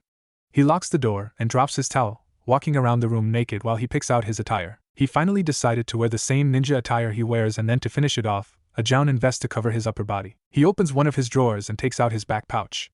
He still has 5 of his custom kunais and sees no reason to add any extra amount since he has no mission and he doubts he will use it for the test today. Once he is finished getting ready, he makes his way downstairs to eat. He chuckled as he remembers that he told his students yesterday not to eat anything for breakfast. It is just part of the test to make them hungry, which makes them have less energy. This is to help the ninjas to train, as you never know when you have to fight the enemy even when you have no energy. He enters the kitchen only to find 1 plate of bacon and eggs. He forgot. Sakura must have been told by Asuma the same thing. That she cannot eat breakfast. He decided to quickly eat before she finds him eating and might question him about this. He took a sit and started shoving food into his mouth and quickly swallowing them. He finished eating in just a minute, drinking his cup of milk to help the food down his throat. He took the plate and cup to the kitchen sink and placed it there for Tsuyuki to clean it later. He looks at the clock in the kitchen, and it says it is 8:20 in the morning. I still have plenty of time, he thought. Maki decides to watch the morning news and walks to the living room. He found Sakura there, sitting on the couch and all of her ninja tools on the ground, counting them. She counts her weapon and then puts it into her back pouch. She looks up when Maki enters the living room. He just smiled at her and then took a sit on a chair and switched on the TV. Hey, Uncle Maki, Sakura said, are you okay with Mum now? Without taking his eyes off the TV, he answers, yeah. We may have an argument yesterday, but we are okay the next day. Let's just say that these arguments have been happening even before you are born, so we are already used to it, that these arguments have not much effect on our relationship. That's really weird, Sakura states, but that's okay, I guess. I wonder why Mum hates Naruto so much. Maki's breathing stopped. He hoped that Sakura does not ask anymore, as the more she asks, the more difficult his situation will be. I don't know, Sakura. Perhaps one day she will tell us. For now, just let her be and let her find out on her own that Naruto is a good kid. Yeah, she muttered. After Sakura finished getting ready with all her ninja tools, she walked to the kitchen to check the time. It shows that it is already 8:40, and she had better leave now before she gives a bad impression on her sensei. Thinking that she is not punctual, she grabbed her back pouch in the living room and starts to make her way to the training ground. Are you leaving now, Sakura? Maki asked from the living room. Yeah, she replied loudly as she wore her ninja sandal. I don't want to make my new teammates and Asuma-sensei to wait for me. Maki chuckled when he heard Sakura call Asuma-sensei. He is not that close to Asuma, but they are still friends. They sometimes go to the bar to relieve themselves and they have been together on missions. The wind element is the best element for close-range combat. Maki hears the front door of the house open and close. He sighs and switches off the TV, deciding that it is also time for him to make his way to training ground number 7. Team 6 is the most unlucky team since they are no doubt going to be eliminated and not going to have a future in a ninja career. He sometimes thinks that Kakashi is too harsh on the kids, but his test actually is a good way to send a message to them. If they pass, making sure that he has all his ninja tools, he decides to make his way to the training ground. He checked the time and it is already 8:50 in the morning. I guess I will be a little late, but that's not a problem. If they complain, I will make sure they regret it. Maki thought. Tsuyuki, I have to go now. He yells from the kitchen to make sure Tsuyuki hears him from the backyard. All right. Have a good day. She yells back. Maki sometimes wonders how they can just forget the incident yesterday. He ties his headband on his forehead and walks out of the house, allowing the sunlight to shine on him. He then starts to make his way to the training ground, taking his own sweet time as he hums a tune. At training ground number 7, a lone boy is waiting there alone. He arrived here a little early from the appointed time, and did his warm-ups to burn some time. He arrived here 20 minutes before 9, so he did some push-ups and ran around the field about 2 times. When he realized it is finally 9, he waited under a tree to hide from the heat. Sasuke's stomach is now grumbling from not eating breakfast. I wonder why he told us not to eat breakfast, Sasuke thought. Then, he saw another figure entering the training ground and he recognized the blonde boy. He is wearing a dark brown shirt today with black shorts like him. Only Sasuke's shorts are white. Naruto just waved at Sasuke and Sasuke merely nodded. The blonde took a seat next to Sasuke, placing his backpack on the ground. Sasuke looks at the bag and points at it. What's with the backpack? He asks. Wow, you actually can talk? Naruto says, faking astonishment. Sasuke gave Naruto a death glare. Will you just answer my question? Relax, will you? I'm just joking. Inside the backpack are a couple of my ninja weapons I brought. The normal back pouch provided by the shops was not enough. Sasuke looked at the blonde. You brought that much weapons? Well, when you are fighting a Jonin, you are going to need all the weapons you need. Before Sasuke could answer, they heard a voice calling them. The 2 males recognized the high-pitched voice. They turned and they were right. Ino has arrived and is waving frantically at them. Or to put it right, waving at Sasuke. Sasuke groaned and went back to brooding. Good morning, Sasuke-kun, Ino said, smiling at him. That is all that came out of his mouth. And a good morning to you, Naruto, she says, but not as enthusiastic when she said it to Sasuke. Morning, Ino. Naruto replies and takes a look at Ino. She is not wearing her headband and realizes that the headband is tied on her waist. She is wearing a dark purple top and purple skirt, and has the same sort of bandages like the woman Kurinai. What are you looking at? Ino asks, and Naruto continues to look at her from head to toe. Nothing, Ino. I am just checking you out. Naruto replies and had no idea what he actually said. You pervert! She yells and almost hits him in the head when a puff of smoke appeared in front of the tree. Maki appears in front of them with his hands in his pocket, using the same expression as yesterday. Bored. Alright, I apologize for being late, but let's just get straight to the test, Maki says, looking at all 3 of them. Naruto and Sasuke both got up and prepared themselves. Ino gulped and stood between the 2 males, feeling protected. Maki scratches his head and clears his throat. Alright, this is what you need to do to pass the test. Before I explain how to pass, I will explain to you why you are all put into 3-man teams. Oh, and before I forget, you only have about an hour and a half to land a hit on me. If you do not hit me by the appointed time, you fail. All 3 of the kids nodded and Maki continued. The reason for that is simple. Teamwork. When you perform missions, ninjas work best when they are in a team. Of course, the skills of an individual are also an important factor, but even the strongest ninja cannot beat a team with good teamwork. So, this test will prove that factor. What do you mean? Ino asks. Maki sighs. This is the test. I want the 3 of you, no matter how you do it, to land a blow on me. You can use all your ninja weapons, come at me as if you have to kill me. All you have to do is hit me once, even if it's a small scratch from a shuriken or a kunai. This is to show that no matter how skillful I am, I will still receive a hit from you guys. Just 1 hit? Naruto asks, cracking his knuckles. Maki nodded and Naruto instantly runs up to Maki with his right hand charged for a punch.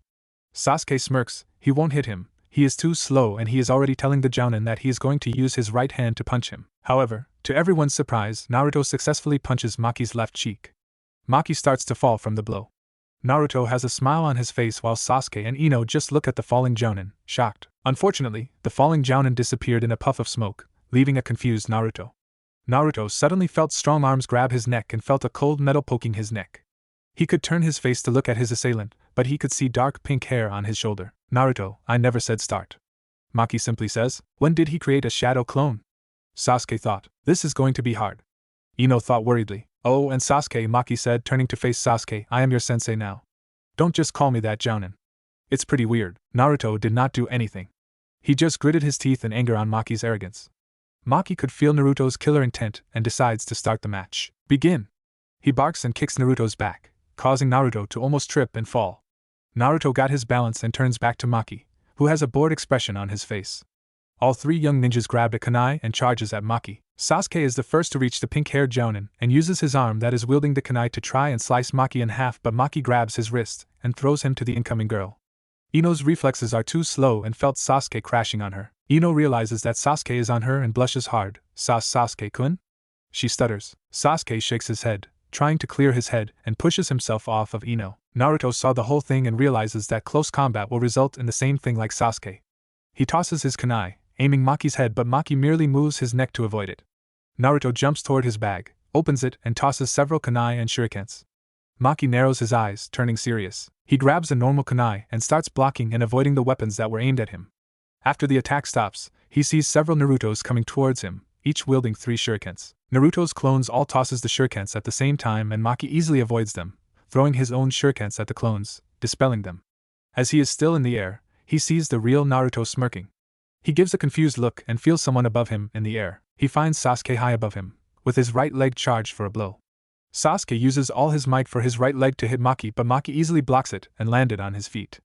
However, the attack is not over and jumps up once again to avoid several kunais that were coming at him. Ino curses at Maki for avoiding her attacks. When Maki landed on the ground once more, he jumps back twice to clear some distance between him and the 3 young ninjas. Damn, that was a close call, he thought, catching his breath. Ino jumps back to her comrades and stands next to Sasuke, who is standing between Naruto and Ino. So, now what? Ino asks without taking her eyes off the pink-haired ninja. I don't know. It seems we need to really catch him off guard to land a blow on him. Sasuke answers, panting lightly. I've got a plan, Naruto says, turning to face his 2 comrades. He then starts whispering to the 2 and Maki could see from here that Sasuke and Ino are nodding every few seconds. Of course, if this is a real fight he wouldn't give them a chance, but they are inexperienced so he would give them the chance. Alright, so you guys got it? Naruto asks to confirm the plan. Sasuke and Ino nod their head and the 3 of them faces the pink-haired Jonin who is waiting for them patiently. Sasuke and Ino took out a kunai and held it tight, preparing for a close-range combat rather than tossing it. Are you guys done discussing? Maki asks loudly. His question is answered by Sasuke and Ino charging towards him. He narrows his eyes when he realizes that Naruto is running in a different direction. Is he trying to get me from my blind spot? He thought to himself. He had to then pay attention to the 2 young ninjas when they attacked him with their kunai. Ino jumped forwards and tried to attack his neck, but Maki ducks. Sasuke expected this and tosses his kunai. Maki blocks it with his kunai. With Ino still in the air, he kicks Ino light on the gut, throwing her towards Sasuke. Sasuke knew that Maki tries to do the same thing just like he did earlier. Sasuke grabs Ino and places her on her feet. Good, now his attention is now on us and not on Naruto, Sasuke thought happily. Sasuke then started doing seals and when he completes it, starts to inhale air. Katon! Gokake no Jutsu. Maki is impressed that the young Uchiha can use a high-level fire technique. Maki jumped up into the air and found Sasuke and Ino in the air with him. Sasuke behind him and Ino in front of him. Ino swings her leg, trying to kick the side of his neck, but Maki grabbed it and throws her to the ground. Sasuke grinned as the plan is going smoothly, with the blonde girl now safely on the ground and Maki falling to the ground but still in the air. Sasuke starts to do seals again. Katon! Housenka no Jutsu. Maki glances back at Sasuke and sees about 6 fireballs aimed at him. He speeds up his fall and when he reaches the ground, starts avoiding the fireballs. It is quite easy avoiding the fireballs when he forgot that Ino is on the ground with him. He saw a kunai land in front of him with an exploding tag. Shit! He cursed loudly and jumped back on time as the tag explodes, dust scattering all over the air. What are they planning? Ino purposely aimed the kunai on the ground to make me avoid it. Maki thought as he realizes that he jumped back to a river. He starts to gather chakra on his feet to avoid being wet. He lands softly on the water, looking back at the two young ninjas pointing at him. Hey, he's not supposed to do that. Ino complains. Damn it, Naruto, just do it now. Sasuke yells. Maki cocks his head to the left in confusion until he felt about 5 chakras from below him. He looks down and sees 5 Narutos swimming up, and he quickly jumped back. At the nick of time, all 5 of the Narutos emerged from the water, cursing something about being too slow or not fair. Maki landed on the opposite side of the river with all 3 of his students on the side, Naruto dripping wet. Maki had to admit, that was a close call. So, what did you guys really plan? He asks, his curiosity getting the best of him. You, Naruto points at Maki, are supposed to fall into the water.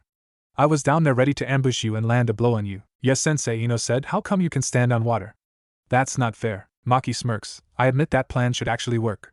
Even when I was standing on water just now, I did not expect Naruto to be waiting in the water for me. However, standing on water is basic knowledge for a ninja when they reach Jonin level. I will teach you when you guys are Genins and under me. Naruto clenched his fists in anger while Sasuke grunted in frustration. Ino is panting now. Her stamina is not as high as the boys and she grows tired quickly. Naruto turns to face Sasuke. So, now what do we do? Sasuke shrugged. I can't think of a plan right now. I am too pissed off. A ninja must always stay calm. Ino pointed out. You are not helping Ino. Sasuke snapped at her. Ino gulped and backed down, not wanting to be on Sasuke's bad side. Naruto sighs and faces Maki once more, who is walking towards them. Naruto can't believe that he is now crossing the river by walking on water. He makes it so easy as if he is walking on the ground. Now! Naruto said a little too loudly. That caught Maki by surprise and he stopped walking and moved in a defensive stance. He is still on the water when suddenly, the river below him started exploding. Exploding tags? He thought. As he jumped into the air, he looked at Naruto. So you did not just wait for me, you planted explosives too? He thought, impressed. As he is still in the air, Sasuke starts on the attack. He forms his seals. Katon! Gokakyu no Jutsu. Maki cursed as the great fireball is aimed directly at him, and he can't avoid it. He takes out a small scroll and takes it out, opening it. The great fireball is then sucked into the scroll. Maki sighs in relief when he is suddenly grabbed by 3 Narutos. He looked at all 3 smiling Narutos as they brought him to the ground. Maki can actually break free from the grip, but he is interested in what they are trying to do and is sure he can avoid it. The 3 Narutos brought him in front of Ino, who formed the clan's seal. Maki's eyes widen when he realized what they are trying to do. Mind transfer technique. Maki's body suddenly went stiff and lost control of his body. Ino's body also suddenly dropped, but Sasuke grabbed her, holding her. Ino now controls Maki's body. The 3 clones of Naruto then dispelled themselves to allow Ino to do the final touches. She controlled Maki's hands to bring it up to his face, and gives himself a slap on the face. She then dispelled the technique. Ino shook her head a few times as she transferred back to her own body. Sasuke smiles at her and lets go of the blushing blonde, looking at their sensei. Naruto approached the shocked Jonin. So, do we pass? He asks, giving his foxy grin. Maki looks down at the blonde boy and then at the Uchiha and the Yamanaka girl. He grabs the bridge of his nose and says, I'm impressed. You guys actually planned to fake an argument between yourselves when your first plan failed to catch me off guard. But tell me, what if I really did drop into the water? Then I try and hit you. Naruto answers. And if I escape, me and Sasuke-kun will be ready to engage you. Ino answered for Naruto. Maki nodded and then puts his hands on Naruto's shoulder. Well, I guess all I can say is that tomorrow, Team 7 will begin as a team. Naruto punches the air. Yeah. We did it. Sasuke, for the first time, gave a smile and walked under a tree to relax. Ino breathes out a sigh of relief and follows the Uchiha. Maki looks at all 3 of his students. They indeed caught him by surprise. He knew that these 3 holds great promise and perhaps can be one of the best team to be produced in Konoha's history.